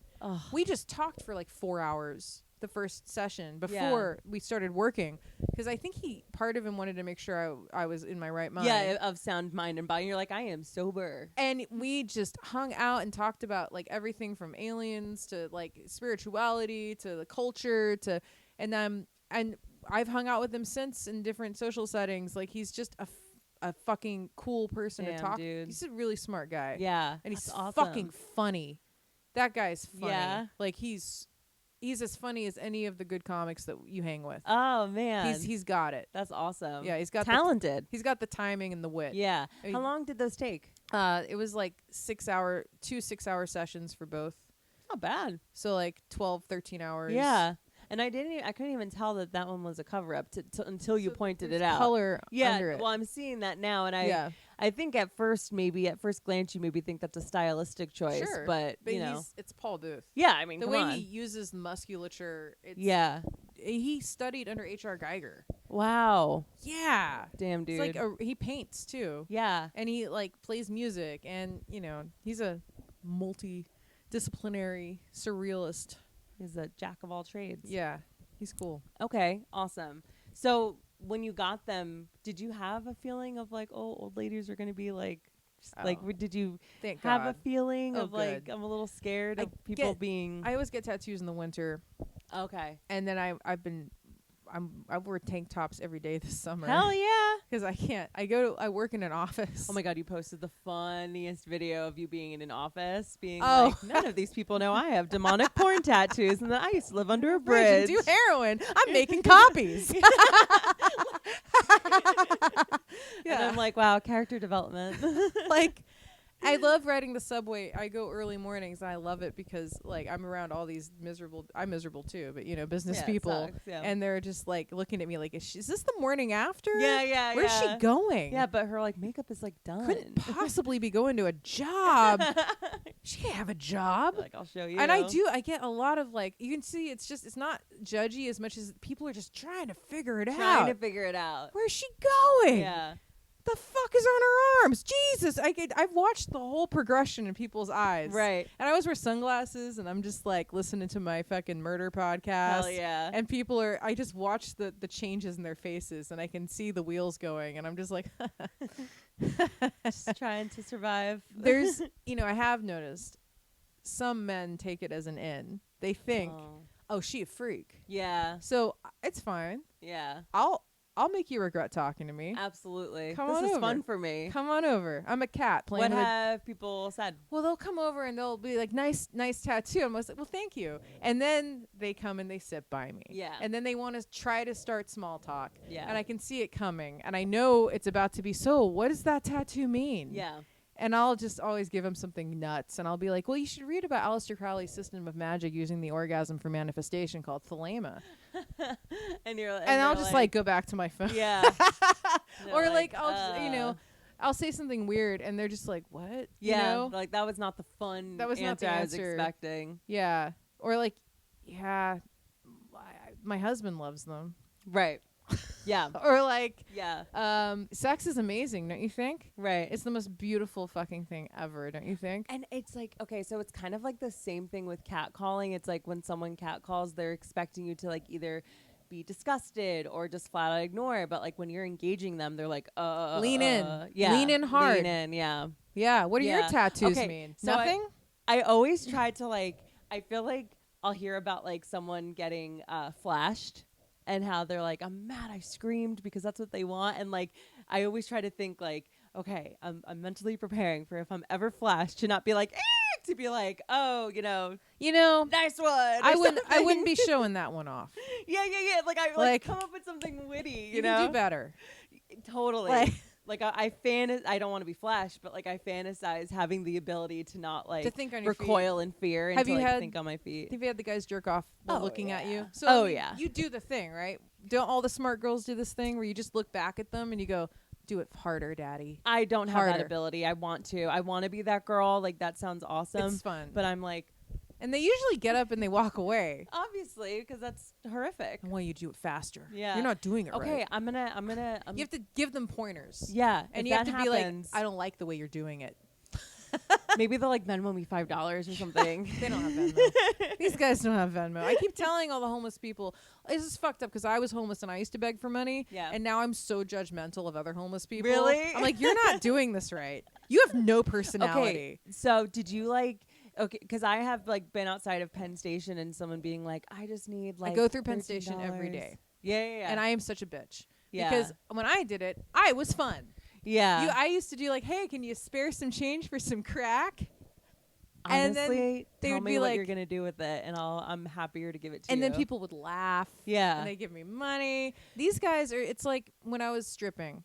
If you go up to a group of guys and you're like, I have to pay my electricity bill. Yeah. They're like, You got to be like, hey, let's drink. yeah. Homeless people don't need homes. They need sales training. Right. I mean, You need It's so like fucking terrible. survival 101. I mean, look, if I had a lot of money, I would give to charities to help homeless people. Yeah. But seriously, they're not asking right. I Okay. need to teach a class. I remember what I actually wanted to ask you when we first got into our conversation, because you utilized like the safe access to needles. What are your feelings on it? Do you support it? Yeah, give it to Okay. everybody. Yeah. Like people, it's like harm reduction. prostitution. That's the word. People are going to do it anyway. People are going to do People it are going to anyway. do it. Do you want everyone to have abscesses and Right. AIDS and fucking... Because if you didn't have access to the harm reduction, I would have AIDS. you literally would I be would have- doing dirty needles. I would have hepatitis. Yeah. There were times That's when so scary. I was shooting up, like, having a shoot up party Yeah. overnight, and the guys would be like, we're just going to boil these and reuse them. Yeah. And I was like, it doesn't work like yeah, that. no. Thank God for my mom's AIDS education. I knew that wouldn't work. Okay. I'm more and more starting to like as I'm getting older being like free will doesn't exist, and like You think it's all planned? dude, literally My plan that- hurts. My plan hurts that- a lot. That even though your plan has been pretty shitty, that to me is like, why the fuck would you ever have the knowledge about AIDS that you would need as a homeless person in your early 20s? I mean, when I was in 3rd grade, I knew all about anal tissue and AIDS. Because if I HIV rules for cleaning. like, I don't I know if knew- I wouldn't be smart enough even now. Not that I'd be in a situation where I'm shooting up. I mean, Right. and anybody could You be in a never weird. know. You never know. Literally tomorrow, everything can No. change. But like, do I it. don't. I would probably think like, boil it. It's fine. But Well, thank God And you it knew. was guys that were manipulating me too. Right. That I was like in love with. Yeah. And I was still able to go, no, You don't still work. had the forethought to be Doesn't- like, no. I'd be like, you know what? I'm just gonna snort it tonight because that doesn't work. yeah. Okay. Yeah. I mean, my mom introduced me to all these AIDS patients in the 90s that died. Yeah. I mean, Yeah. AIDS was It was real. real. Yeah. You couldn't just take a pill. Did you have flashbacks from COVID because of the way people were acting? Huh. I hadn't thought about that. I never put that together. I was only able to put it together because I watched Dallas Buyers Club, and I feel like they did a pretty good They did a great depiction job. of what the AIDS crisis was like. There was a hospice house called Christopher House that had a big grand opening, and my mom was a big part of that, getting set up in Austin in the 90s, and all these patients that she'd been working with on AZT trials, and like I met all these guys, and some of them were like famous art designers. Joe and Mark, they're both passed now, but they were like these they owned like furniture and glass blowing, like art, really high-end shit. Yeah. And they gave my mom a bunch of beautiful things for her house, and like she had all these fancy gay friends but she was helping them get drugs, Okay. like legal. yeah, like AZ. Yeah. And like I remember some of them dying, and that sucked, but COVID was totally different. Okay. These were my, Yeah. it was different. Like I didn't know, I didn't have deep connections to them. Right. And it was always set up like they have AIDS, honey. So Yeah. don't get too attached. Yeah. Yeah. Oh, that's so great. And like now, AIDS is just something. It's this thing. It's like having herpes, yeah, right? literally, it's like having herpes. Holy shit. It's so crazy to think about that. Well, Reagan, yeah. he wanted it to happen. Yeah. Great guy. I grew up in a family where Reagan was The god of all gods, so I had a lot of unlearning to do. Okay, well, great. Love your tattoos. They're very sick, and now I like to know that I like that I have the backstory. Yeah. Okay, so we're gonna pivot a little bit. Now you have a podcast called Alien Murder Sex Podcast. Yes. Alien murder sex. podcast. And it has been, I said a big month, but it's kind of been like within a month. Oh my god. A lot of things have happened that are very relevant Okay. to Alien Murder Sex Podcast. So I'd like to think that I've created these waves in the universe. yeah, you've Okay. brought it into the conversation, into the zeitgeist. We have time, right? Yeah, I'm chilling. You're not bored. No, I am Okay. very good. How much time have we been doing? No. I just want to Cool. Let's keep it going. Okay, sigil magic. Oh, I know. Yes. You know. Yes. Okay. I did a bunch of sigils last year about the show. Oh, that's so cool. Well, nothing. I mean, all that's happened is we caught a serial killer and aliens are fucking real. Yeah. That's all that's happened. Yeah, dude. That's it. That's so cool. So when I reconnected with my father, so my mom convinced me not to speak to my father for a few years when I was like 10, because she was like, he hid your brother from you. You can't trust him. So then I just cut contact, but then I like missed my dad. So I wanted to talk to him. So the way that my dad reconnected with me is I was obsessed with aliens, and he would take me out to the outskirts of Area 51 in the 90s, and we would go camping and look for UFOs together. And that was how we reconnected. That's awesome. So it's always this father bonding thing with me. Yeah. That, you know, we actually got tours, like the guys that lived in Rachel, the small town outside of Area 51, before it was like a thing. They showed us where the motion sensors were, and we'd go kick them. And then the guards would come out in their Grand Jeep Cherokees, and I made cookies shaped like alien heads. Oh, yeah. I offered them to the guards, and they're like, "You crossed that line, you're going to jail, little girl." Little girl. And we left the cookies out in the sun for other tourists to see. For like apparently like, so there's people that live in Rachel work at the base. It's a fucking base, working base of test. You know, you guys know the story about Area 51. It was told to me by somebody that lived in Rachel that told my dad that Area 51 has their own like CCTV stuff, and they have their own little like recap of news. It's like a city. And apparently me giving the guards cookies ended up on Area 51 CCTV. Oh my gosh. I don't know if it's true, but Yeah. I wish I could use that as a credit. Well, we can use. I'm gonna choose to live in the reality where that happened. existed. Yeah. And today, in our wholesome news, I love that. That's crazy so awesome. geek girl. Yeah. But you know they couldn't. Obviously, they couldn't take them because like, what if I poisoned them? Yeah, of course. But we got buzzed by a black helicopter after that, right? Oh my god. So in my little X-Files mind, I'm like, I'm getting close to the truth. Yeah. Like, yeah. You know, they're just testing, you know, stuff that's made from UFOs. That's all. I've been saying it for years. Everyone else had pictures of like, you know, Leonardo DiCaprio on the inside of their lockers, and I had pictures of aliens with the government is lying in ransom like print. Yeah. And I felt so vindicated. God, you were so ahead of your time. So fucking ahead of my time. So ahead of your David time. Grush is a hero, and that needs to be a shirt. That motherfucker. Google it. David Grush. Google MK Ultra while you're at it too. Like, live in reality. Yeah. Oh my god. Don't get me started on Project Mockingbird. So, he finally. Here's the other thing. They're allowing the whistleblowers to come forward. Like, they must benefit them if they're allowing What it. does it say? Like, do you think David Grush should fear for his safety? He does. Yeah. That was part of the testimony. Yeah. And it's amazing to see Congress be so wholesome with each other. They're Right. not the left and the right getting along over UFOs. Yeah. It's like, I was like, what timeline am I in? This is amazing. Yeah. And also nobody cares. And like, isn't that the point of aliens, to like have us all get along? Reagan said, what if there was some like alien threat? Yep. Like, look, there's 5 different races or so that we've been in contact with, and there's some that are definitely don't have our best interest. If you want to listen to what regression alien abductees have been saying for years, past Whitley Strieber. If you want to, Dr. David Jacobson, the genetic. Anyway, I sound nuts. My podcast is called Alien Murder Sex, and what we do is true crime. We find like true crime we're interested in, true crime that is funny, fucked up shit.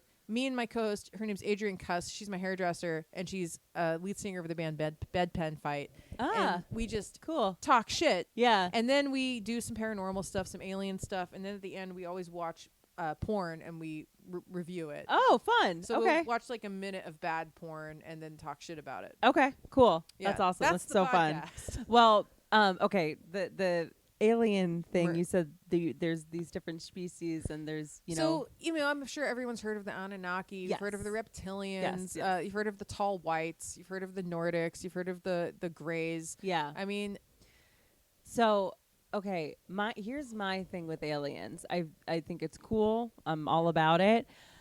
The dark forest theory kind of scares me. Are you familiar with that? I probably would. Okay, so I think it's called dark forest theory. It's when you discover something that wasn't supposed to be discovered, and then it let's say we discover an alien that wants to blow us up, but if we hadn't discovered them, then they would have left us alone. Oh, we're so past that. Yeah.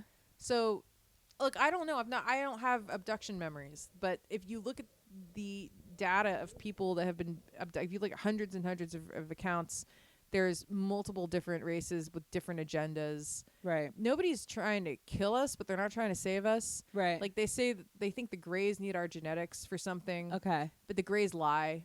The Greys will say, "Oh, we're you in the future," but that's just so like we'll trust them more. Right. But they have the ability to create screen memories. They have the ability, like you think, "Oh, if I saw an alien, I'd grab my gun." No, you wouldn't. You would be paralyzed. You wouldn't, and you'd think they were your best friends, and you'd walk with them. You know, Right. they'd float you through a wall with their technology. It seems that like they don't want us to be talking about them because they have this genetic agenda that, I mean, they're the ones that want to remain secret. Right. It's probably more so them saying like we don't want this out than the government. Yeah. Of course, I love that like the right wing people that are super libertarian are like, this is a transparency issue. Right. I love it. Yeah. It is. But I think it goes way beyond the government's choices. Right. And also think about it. Like they have technology way far beyond us. We're not in control. That, you know, it makes us look really weak. It's not on the front page news because like, why am I paying taxes? Right. The reptilians are here, yo. Like, why am I? Absolutely. What's religion? Well, aliens are gods. Aliens are the gods that have been here forever. Like I think aliens made us. I think that there was some alien monkey sex going. Not really, Right? No, I know. Test tube. And like we are. That's why sometimes what's scary is aliens will be taking someone's fetus and they'll say you can't. You have no right. And they'll go, yes, we do. We have the right. Yeah. Because they fucking made us. Whoa. Yeah. So you don't believe we were made in the image of Here's God, the scary our Lord part. and Savior. Here's some scary shit. People, in some instances, will have a UFO experience or an abduction experience, and they'll also see a dead relative around the same time. They'll see a dead relative that will speak to them. There is this. It's troubling. This is not about nuts and bolts aliens. This is something way bigger. It's about interdimensional something. It has to do with what we call our soul. There are aliens that have said things like, well, we can transfer between containers and you can't. There's something about what's inside of our meat sacks. Right. That has something to do with them. Yeah. There's something involved with the afterlife and going between containers that is involved in the alien story that is way beyond just, genetic material abductions. Right. There's something way deeper bigger going on about souls and the Greys harvesting human souls. Dude. There's something that's why the government's like you don't want to know. Yeah. Maybe our meat sacks are just a genetic mutation of the aliens. Maybe. And they're trying to figure it out. I believe in reincarnation at this point too. So maybe we reincarnate on different planets. I mean, then you're getting into all the crazy fuckers like the starseed bullshit. I know. Well, okay, here's the thing. Here's the thing about the starseed bullshit. I blame social media for that because I think that the people that are about it and be about it, like I think that starseed is probably like a term that people that lived under the bridge with you probably used that only they understood. And then, someone, again, we live in a capitalist society. And so like someone with a TikTok following picked it up and it's like, I'm a starseed. Well, if you're white, starseed is another word for autism. Right. My child is gifted. Oh my God. They're a starseed. You just took my breath away. Literally. God, white people ruin everything. Yeah. I mean, yeah. Damn. Okay.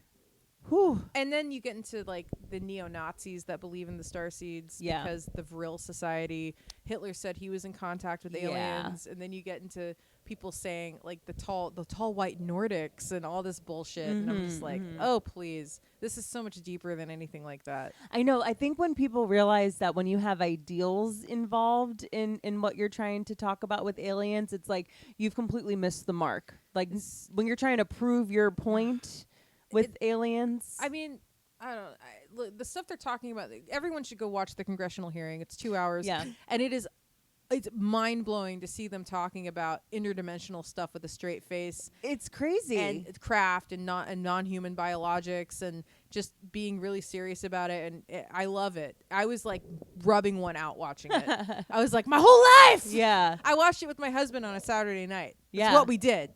We fucking watched that shit. That sounds so cool. So awesome. Yeah. So good. Okay. And Long Island serial killer? Yes, that's next on my list. So we have the Long Island serial killer, also known as the Gilgo Beach murderer. Rex Humerman. Rex Humerman. Okay, do you believe it's Rex Humerman? Yes, but he also has accomplices. Okay. And I think he's going to take the fall for a bunch of other people in that community that are ex-cops that were all doing this shit. Okay. There's multiple. I'm so glad I'm not crazy. No, there's multiple kill sites that have different MOs than just what he was doing. Yeah. And Because I think the cops were involved. yes, I have a friend that's dad is a homicide detective that knows people, and that said there's that whole community apparently are sex crazed maniacs that Yeah. were constantly having like stripper parties and sex parties. And there were like snuff films that like Yes. the I can't think of his name, but he was like the chief of police. yeah, there's a lot going yeah. on there. Yeah. And I think they were all kind of like having a good old BTK style Yeah. party together. Yeah. A lot. And Yeah. he's going to take the fall because there's material evidence. Right. There's, he's a, not to fat shame. Can I fat shame a serial killer? Yeah, by all means. raped We can and- fat shame boys. Okay, yeah. He's a fucking big boy. He is a big boy. And he got caught because of his DNA on a pizza crust. yeah. I didn't think about that. That's so It's funny. like so on brand. Yeah, that's amazing. Should we just send him pizzas in jail? Oh my god, he's gonna get plenty of bitches that We are gonna fan mail him because I every time a serial killer gets caught, I'm like, this is good for the show. Yeah, because yeah. if they write back, yeah, oh it's my god. content. Damn girl. Rex That's- Daddy, do you want to strangle me? So like he was an architect. So like do you think there's like buildings in New York that like he designed that we Do you think it's a little H.H. Holmes action going on? Murder house shit? Oh shit. Murder Hotel, H.H. Holmes? Yeah. Oh my god. I just think he was a fucking narcissistic prick, and he had a room in his house his wife wasn't allowed to go in. okay. And now this is not I didn't know that. an bitch. original thought. The Yeah. guys on last podcast have said this for years, and they're like, if there's a room in your house Yeah. you're not allowed to go in, divorce. Yeah. Oh my gosh. Yeah. Jeffrey Dahmer. Yeah. Wait, no. John Wayne Gacy had one. Yeah. Like that's the boys' party room. That's where we have our stag parties. You can't go in. That's not for girls. Bro. We knew it's not for girls. It was only boys allowed. We know your type. It's so funny that in 2023 there would ever be a room in a woman's house that she's not allowed to go into. But Man cave. yeah, I mean, my dad has like a man cave, but it's He's not torturing free range. hookers. Yeah, you can. Do I really want to go see his train set? I think I'm good. Maybe that's his cover. I was gonna say, but he was torturing these women terribly. Apparently, he was doing breath play. What's that? Oh, breath play is when you Oh. strangle someone, then bring yeah. them back. And yeah, do it yeah, over yeah. and over. Oh my That's god. what John Wayne Gacy was into. Yeah. I mean, you remember that Louis C.K. bit he did on Saturday Night Live, the monologue he did about pedophilia, Yes. where he was like, "Well, it must be good. Yeah. You're willing to risk everything." Yep. Man, Yeah, I that- keep thinking about that with like autoerotic asphyxiation murder. Right. It must be amazing. It must be amazing He's because a keep- mad people are into it. Ted Bundy loved it. Yeah. Like, it must be so good. Damn.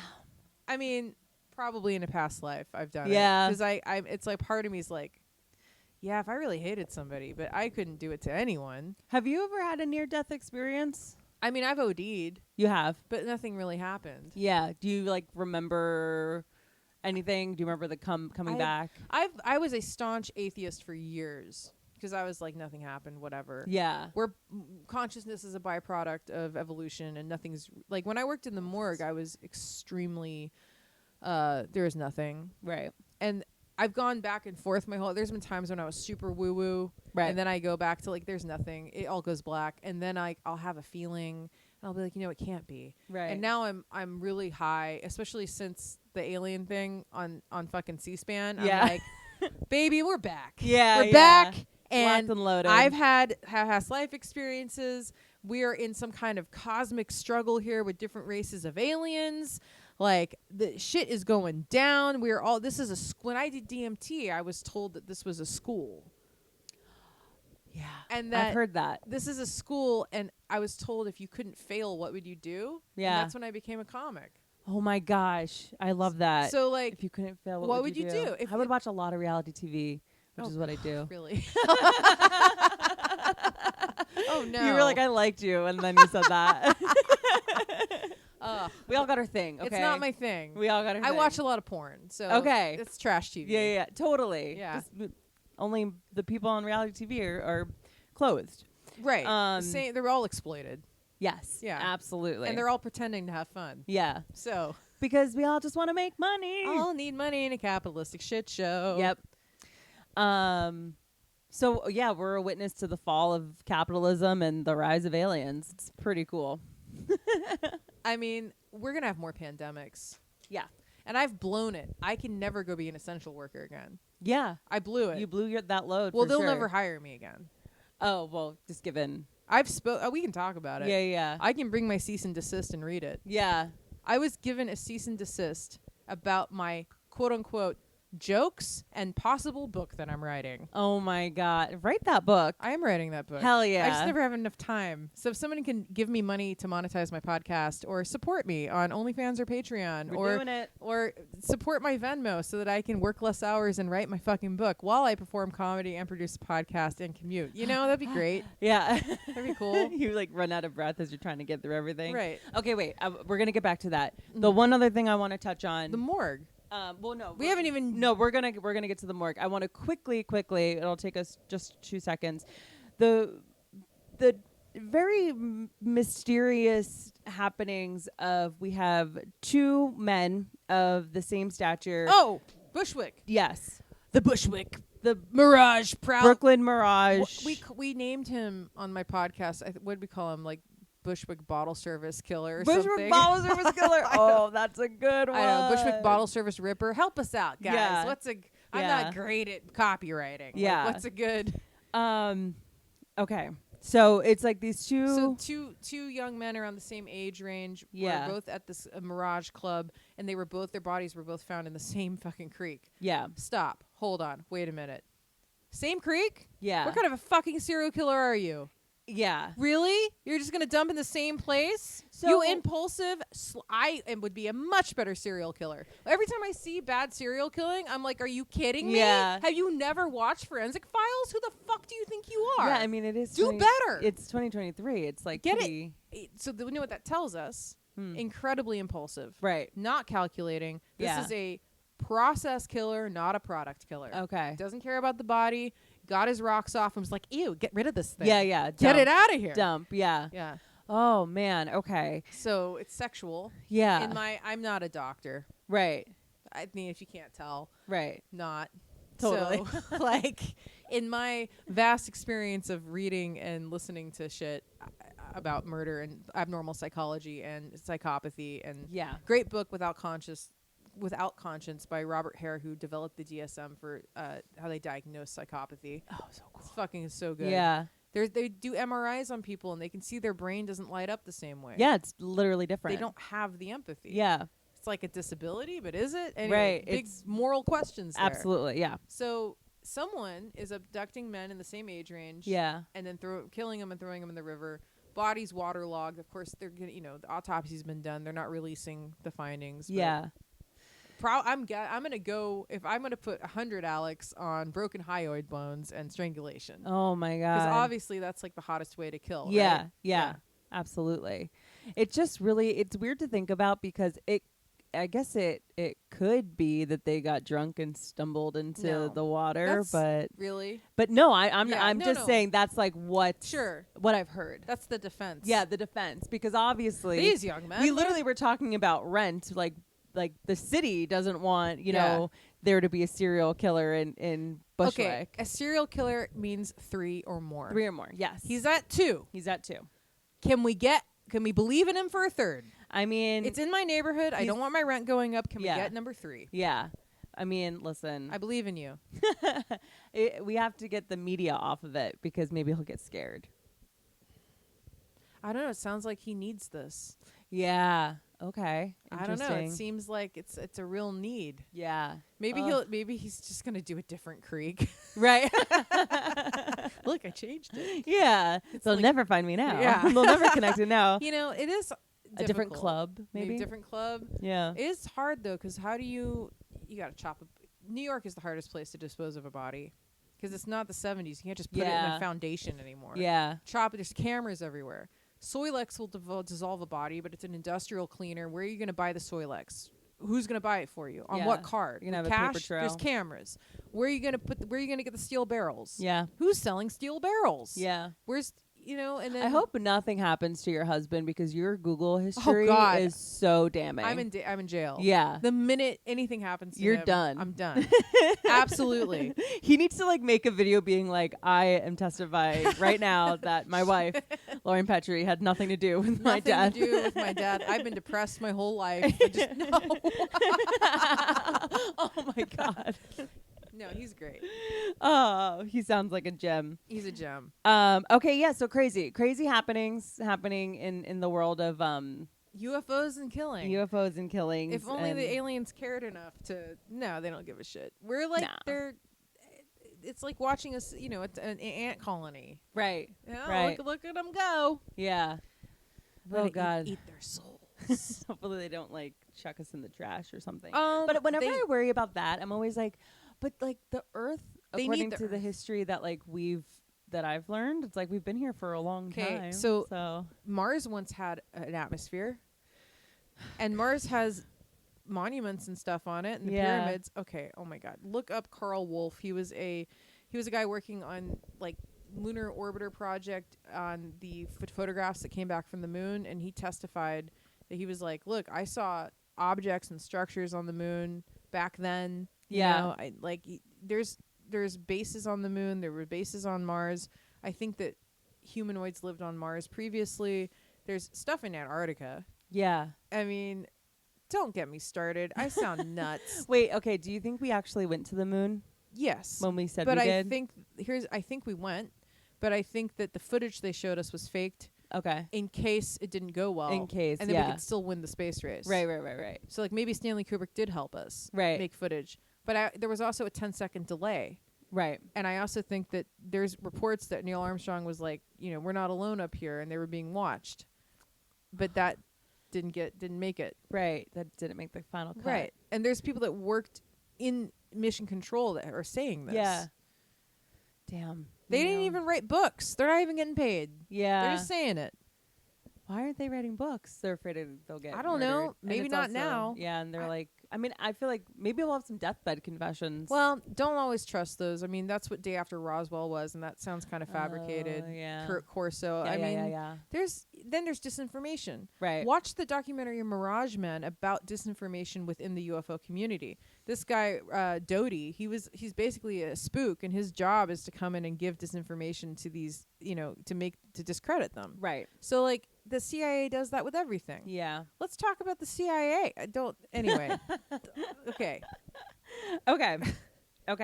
We're going to get into the morgue stuff. Okay.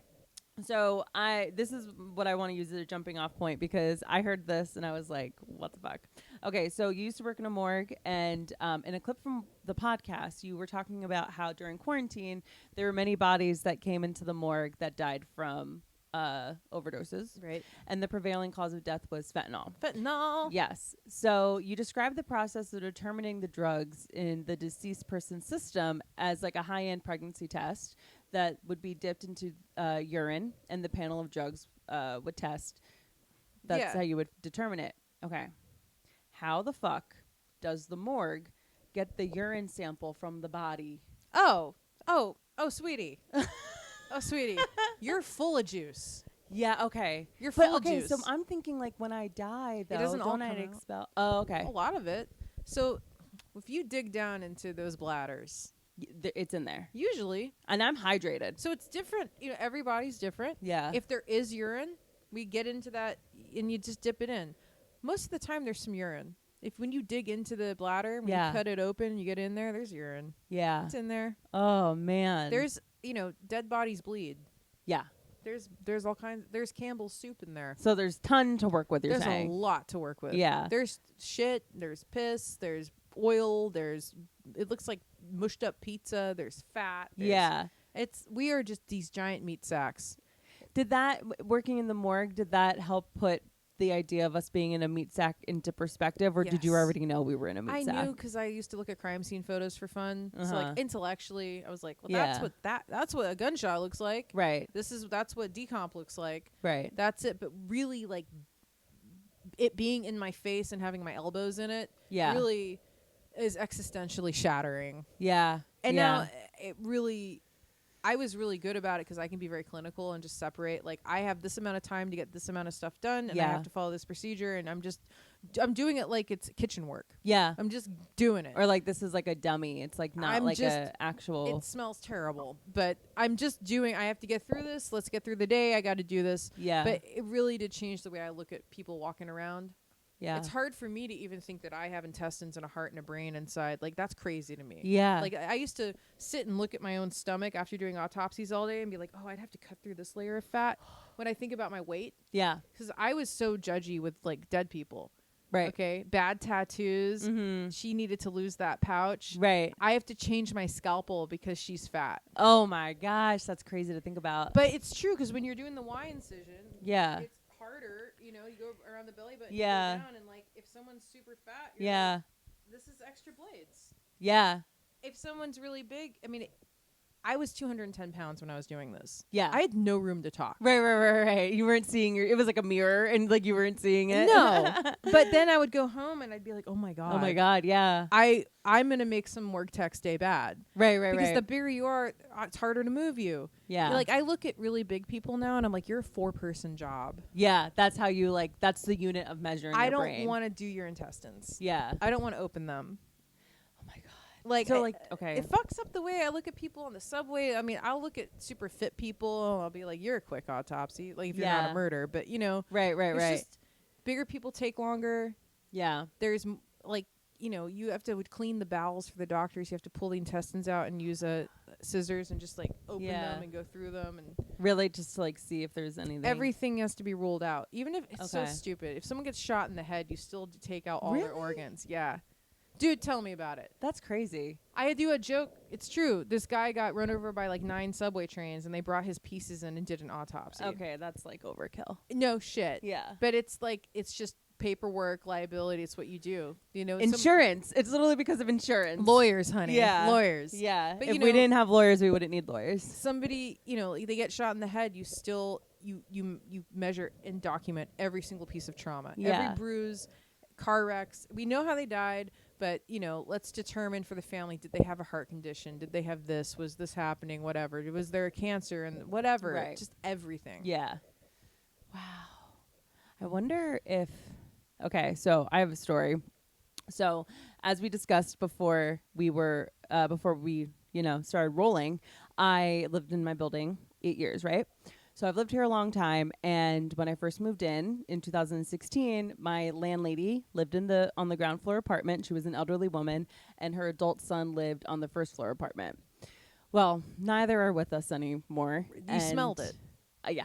Oh yeah. Yeah. So my landlady, she got cancer, and then I think within that year passed away. She smoked this building. The first time I ever walked into this apartment, I was like, it reminded me of my childhood because it smelled like cigarettes. Like, it was just all the wood was just like stale with just decades of cigarette smoke in this house. And I was like, oh, it's like it being at my grandma Betty's. And so I still smoked while having cancer. So she did pass away in this apartment, but it was like she wasn't left there. So like I didn't smell death. Well, her son, I knew he was going to have a hard time processing her death. And it just was complicated. And then it was Halloween weekend, and this house was originally on the market. And I know that he didn't want to sell, but he was kind of like, this is what was going to happen. And so I get home on like a Friday, and I smell something crazy, but I'm like, fucking, he's probably smearing his shit on the walls or something because people are going to come view the building, and maybe he wants it to be. Right. That's a very creative explanation for that smell. Yeah. I don't know. I question where my head was at, because now that I know what it was. You're making excuses. Yeah. Part of you knew. You think? Because there's a part of all of us as humans, I think, that somehow knows what that smell is. Yeah. Even if you don't know, you know. Yeah. You know that's death. Well, it was either Monday or Tuesday, and the smell was here all weekend.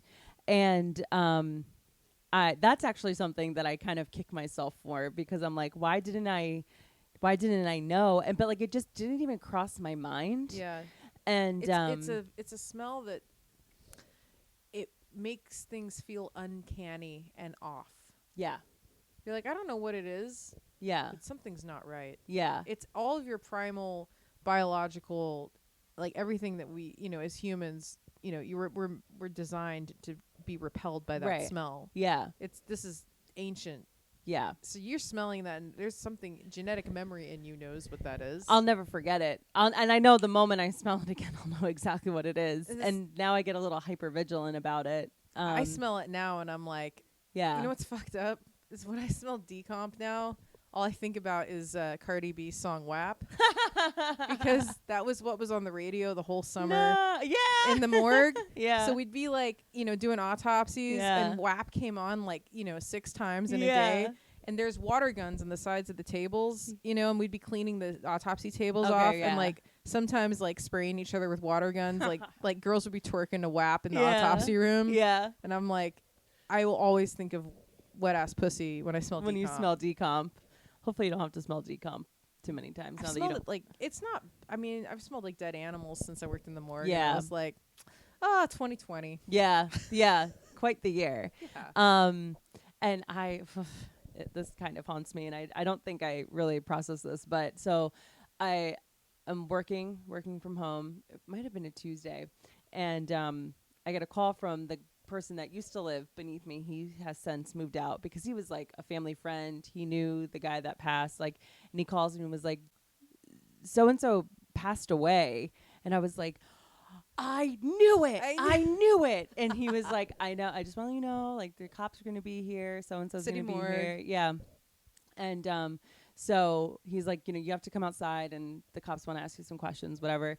So anytime I open up my front door, my dog Finny will run out. And so he runs out.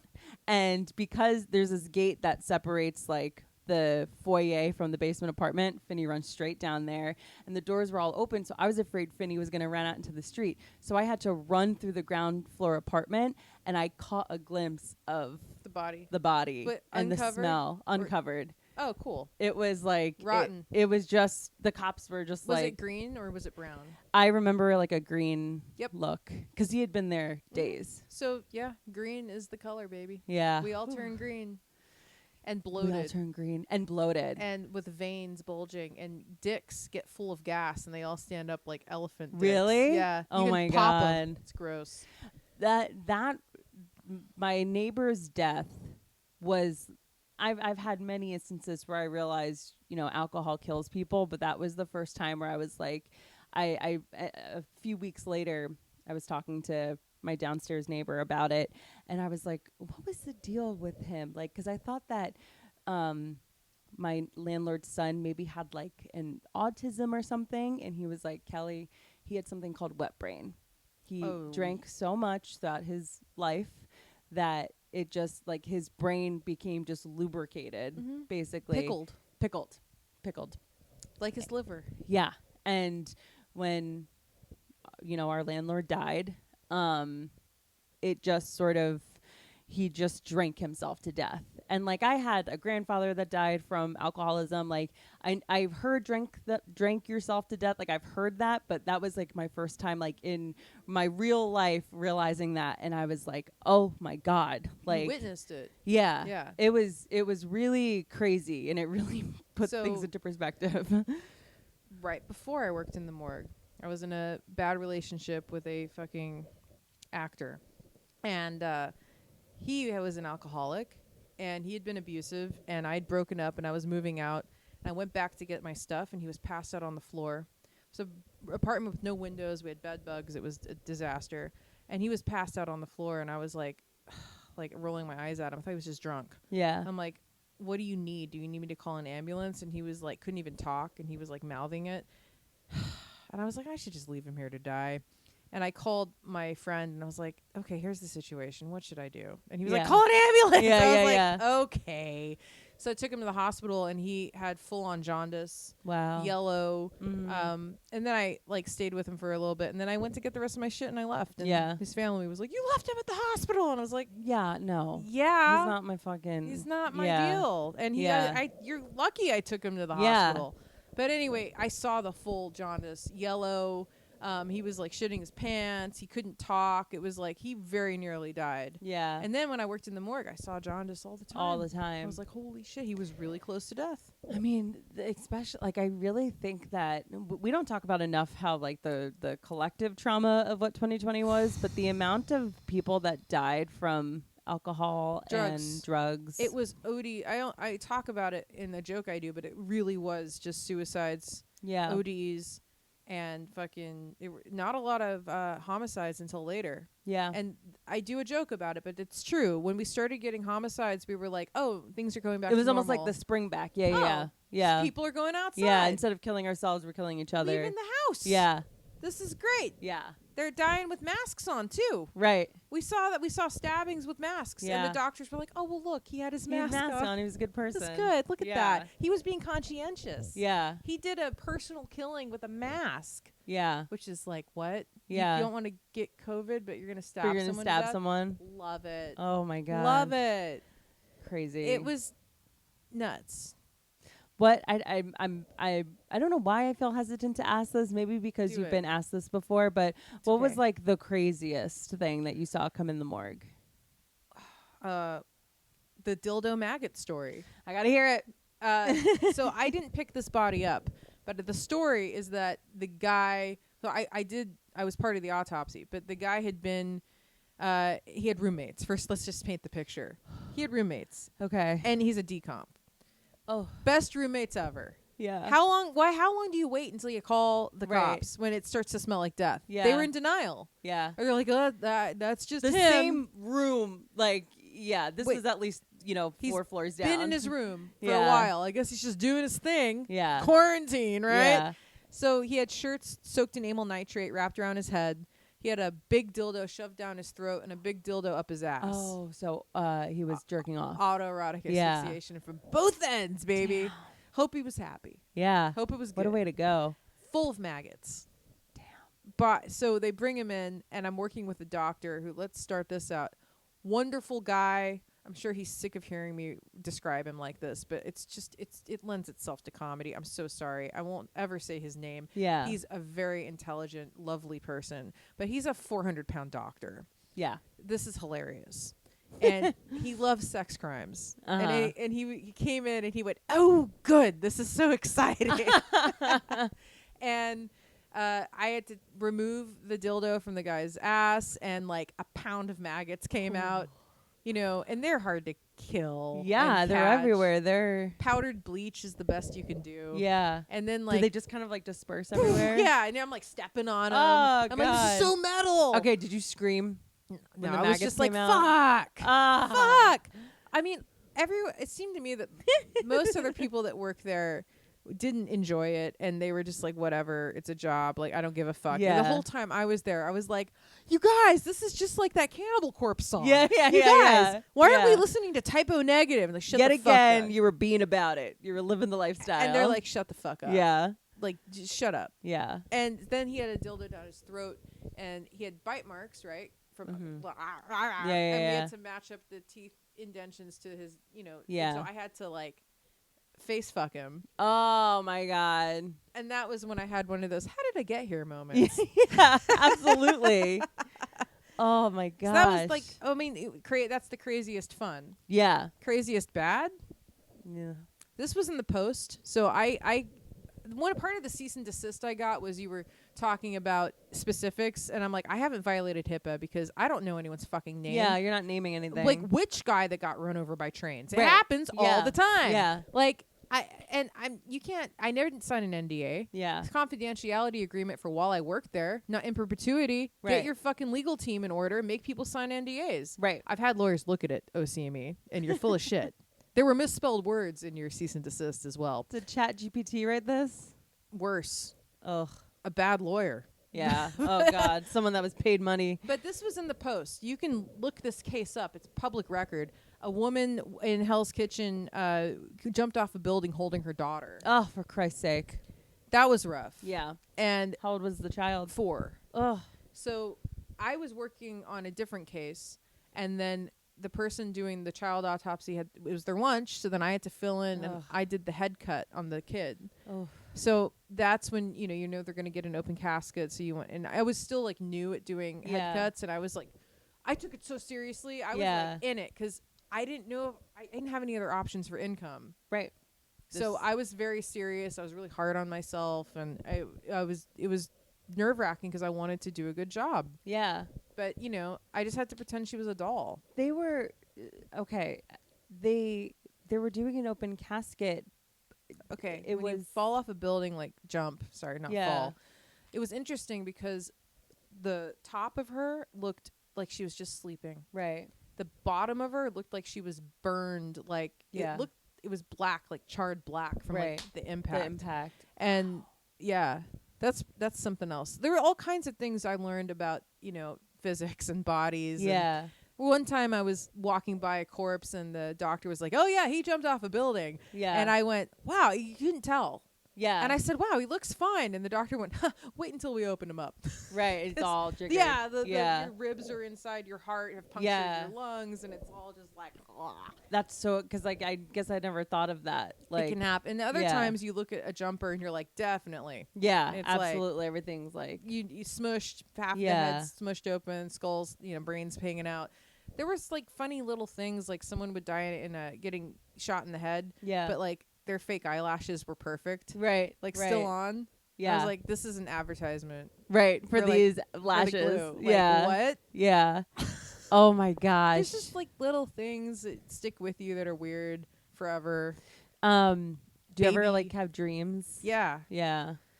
When I worked there, I only had one really bad nightmare, and it was the very first decomp I did an autopsy on. It was so disgusting. Yeah. It was a guy that died inside of a room during the summer with the AC on. Ugh. So it decomposes differently. Because it's almost like being in a fridge. If it was hot, it would have been like, maybe maggots, flies. Yeah. This was like almost a closed environment with the AC, so it was just kind of like melting. Yeah. And the guy had screws in his teeth.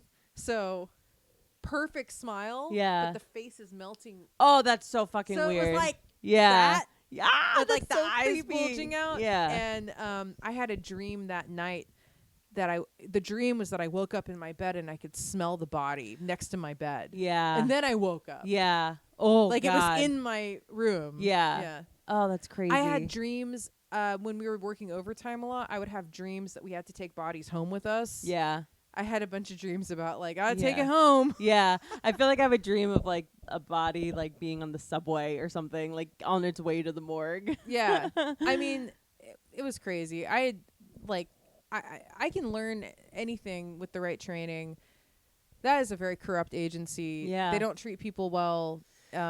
It's sad. It's a bummer because there are people that grow up, watching forensic files that would be good at it, that want to maybe not go to med school, but would be great autopsy assistants. And they're going to go work there with stars in their eyes. And then they're going to be like, I'm not working around these people. Disenchanted. Yeah.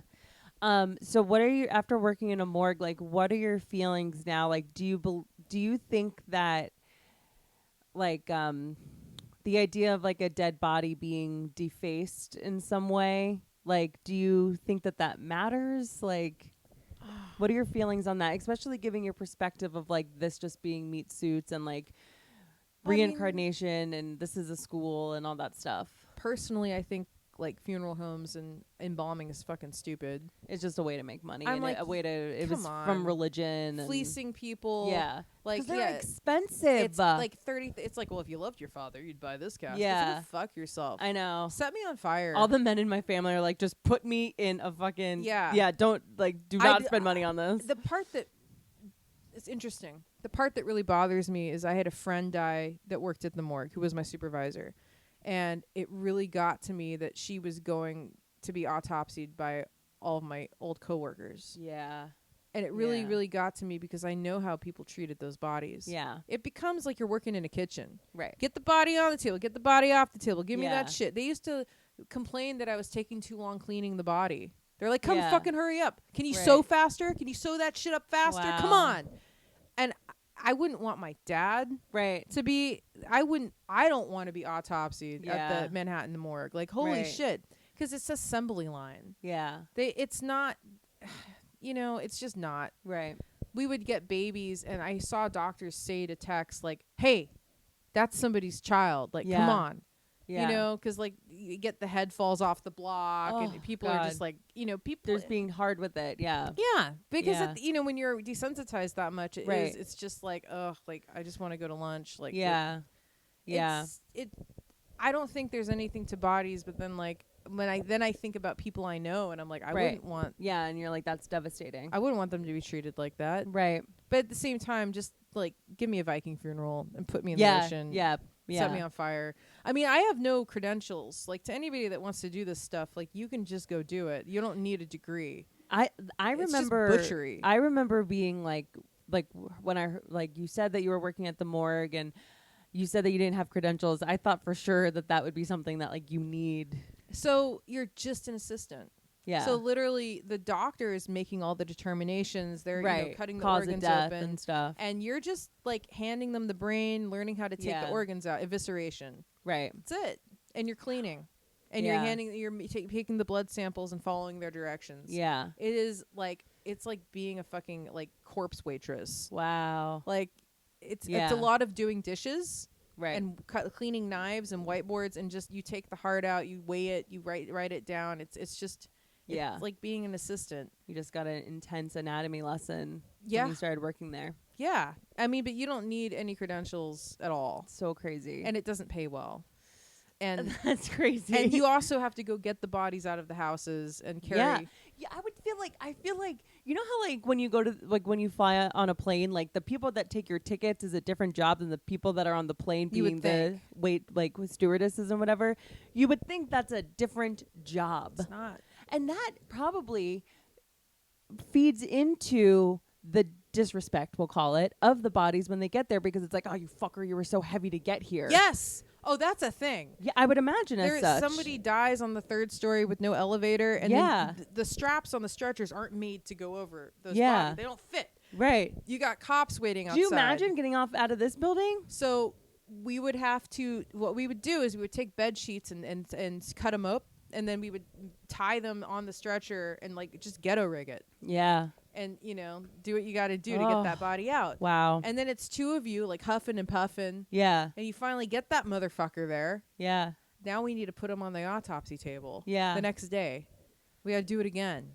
Yeah. Now we gotta fucking cut this fucker. Oh, they're so big that they are falling off the table. Yeah. Now we have to. It's like. Yeah. You just like get disdain Right. for this. And I have all these body image issues, and I feel fat all the time. Right. And I hate myself, and I hate my hips, and I hate my chin, and I hate my big shoulders, and I hate my arms, and I'm like, Yep.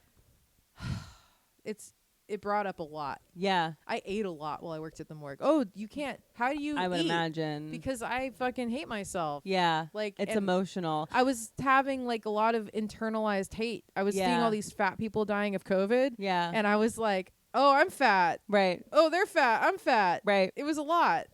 It was like looking in a mirror and you didn't like it. Yeah. Yeah. Not like a physical mirror. No, but not like comparatively, but like Yeah. it was your worst fears. Kind of. Confronted. I was pretty heavy then because Wow. I had just gone through that bad relationship with the alcoholic. Yeah. And I'd eaten. I had a suicide attempt in 2019. I was eating myself to death. Yeah. And then I got out of that. I did some sex work for like 2 weeks. I got into a decent like room share, and then COVID hit.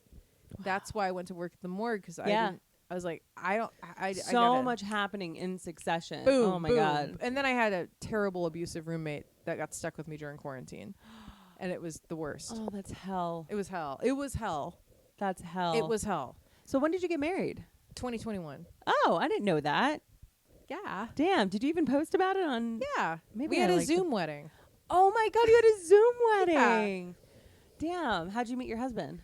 He was a comic way back. Oh. He used to work at the Stand like back in 2014, 2015. Wow, at the OG location. He was friends with my ex who I moved here with. Oh my God. Oh my God. I Yeah. know. And then he quit comedy, and now he's the guitarist for the death metal band Anti-Sapien. Yeah. So crazy. So we've always known each other. We've Yeah. known each other peripherally. yeah. And we started talking while I was working at the hospital first before the OCME. I was working at Kings County just putting bodies in trucks. Yeah.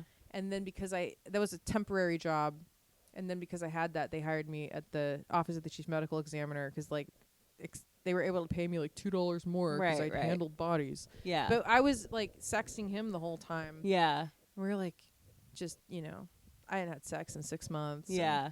I was like dirty from dead bodies. And Right. I'd go over there and we'd fuck. And I'm like, I was like knee deep in a corpse today. So you want to write a song about that? So metal. So fucking metal. Yeah. There were times, you know, you wear face masks and Tyvek suits and stuff, but there were times where I'd get like descended blood on my neck. Yeah. And I'd be like, whisper. we'd like find it while we're making out. And I'm like, is this cool? He's like, yeah, it's fine. Ah, Like, so gosh, gross. That's so gross, hot, but though. that's yeah, like that's pretty cool. It was hot. Damn. You know, for degenerates like us, it's hot. Like, I don't know about you normal people out there. Now you are an upstanding married couple. Sure. Yeah. Yeah. Monogamous, having sexy, intimate married sex. Oh, that's nice. I'd never had sexy, intimate sex like this in my whole life. It's you're healing. Super intimate. Yeah. Like I used to just be like, let's spit on it and do it doggy. And he's not about that. He like Right. needs to kiss. Oh, that's so nice. And he's always like, no, I can't. You And gotta. there is part of body image that goes into that. Like part of like the disassociative, let's just, bang it out Yep. real quick is like, I don't want to be present with my body in this. There was a right lot now. of that for years with me. Yeah.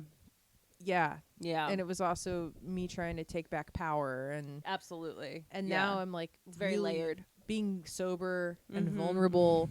Yeah. And I think part of this sexy tattoo is like wow, it's like a positive thing. to connect with your sexuality. Yeah, it's like Yeah. it's nothing that I'm giving or it's not like a commodity. Right. It's like this fucking beautiful wholesome thing with my husband and Yeah, it's super it's vulnerable. beautiful. And it is I hate describing it like that, but like that's like what it is. It's like yeah. like I like burns you to the ground in a Yeah. good way.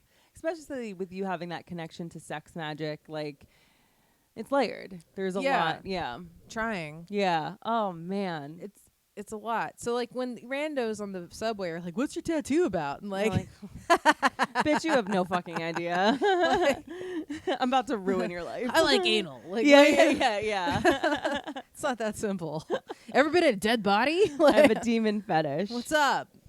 Okay. So we'll close things up. We'll wrap things up. I'm gonna go through finish the sentence. We don't have to do all of them, but I think that it'll be a nice way to put a bow on this conversation.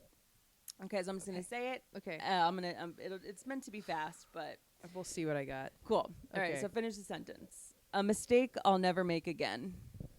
Oh, I can't do this fast. It doesn't have to be fast, Oh but God, I don't know. A mistake I'll never make again. Man, I'm not good at this shit. that's all right. A mistake I'll never make again. Mushrooms and cocaine. Mushrooms and cocaine. Okay. I don't know if I've ever done that.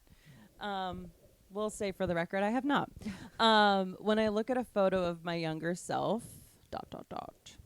I feel regret You feel regret. Why? because things could have been different. Things could have been different, but just recognize that was completely out of your control. Was right, but I just wish that I'd had more strength to Yeah. to like stand up to her and step away sooner, Yeah. Yeah. or to have an outside influence to tell me that's not okay, Yeah. and then Yeah. I could have said that's not okay. Right. Which, yes, the thing that helps me get through that, because I relate to that, is who I am. I think that, like, if you have gotten good with yourself and how, for as much as I hate myself and as much as I want to change, like, I really do think I am a solid individual. Like, I think I am good people, and You are good people. Thank you. You are and solid. so are you. I have a lot of imposter syndrome. Same. But I have to fight through it, and I have to realize that if I didn't have what had happened to me throughout my life, I don't know if I would be this person that I am. And yes, it's taken thousands of dollars in therapy, but you know what? Fucking, we're here. Okay, We're last here. one. No, that's all valid. Yeah. That's valid. Yeah. I mean, yeah, and I also there's a part of me that looks. I have one picture of my parents together that I keep. Like, I don't know why I keep it because they hated each other, but it's like there was a spark of happiness that they wanted.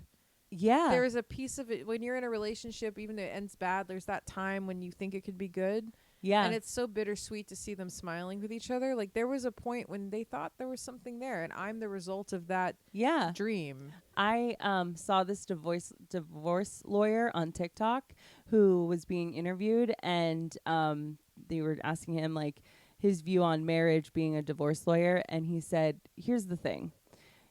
Ask any couple if you're ever out to dinner with a couple and you can tell there's a little tension between them, ask them how they met. And for most people, suddenly the tension sort of dissipates and they're brought back to the time that they met. And it's usually the happiest time Yeah, for them in their life because you're remembering. because you're remembering that very first spark of magic." Yeah, And I thought of that, and it's what you're describing, that Yeah. photo of them. that's why I keep it, and I don't know why I do that to myself. I fucking hate each Your other. inner child is hoping to, is trying to have a reality where they Things were were a happily different. married, not mentally ill couple. Yeah. Yeah. Yep. Yeah. Yep. Okay, last one. And this might be a little bit too heavy to end It's on, okay. It's all right. because we kind of touched on it. But all right, if I could whisper something in the ear of my younger self, I would say, I know, I don't know. Call CPS. Just call them. Absolutely. Get out of there. Yeah. Call CPS, lady. Call CPS. And don't think that you have to be like a Hollywood actress to be valid. Love it. That's beautiful. Oh my gosh. Okay, this has been an amazing episode. You're amazing. I'm so excited for this to get out to the masses. Where can people find you? You can find me all over the internet at the THE Lauryn, Lauryn, Petrie, Petrie.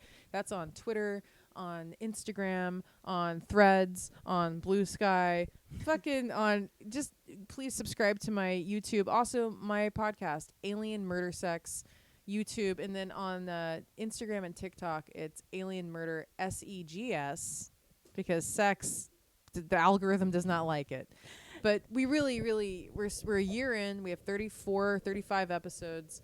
Please give it a follow, give it a like. We troll. It's not all earnest. No, it's fun. It's a comedy It's podcast. ridiculous. Okay, Yeah. it's super fun. You're- It's a great listen. Joe did it. Joe did it. We had a Check great- out his episode. It Great was great. episode with Joe. Yeah.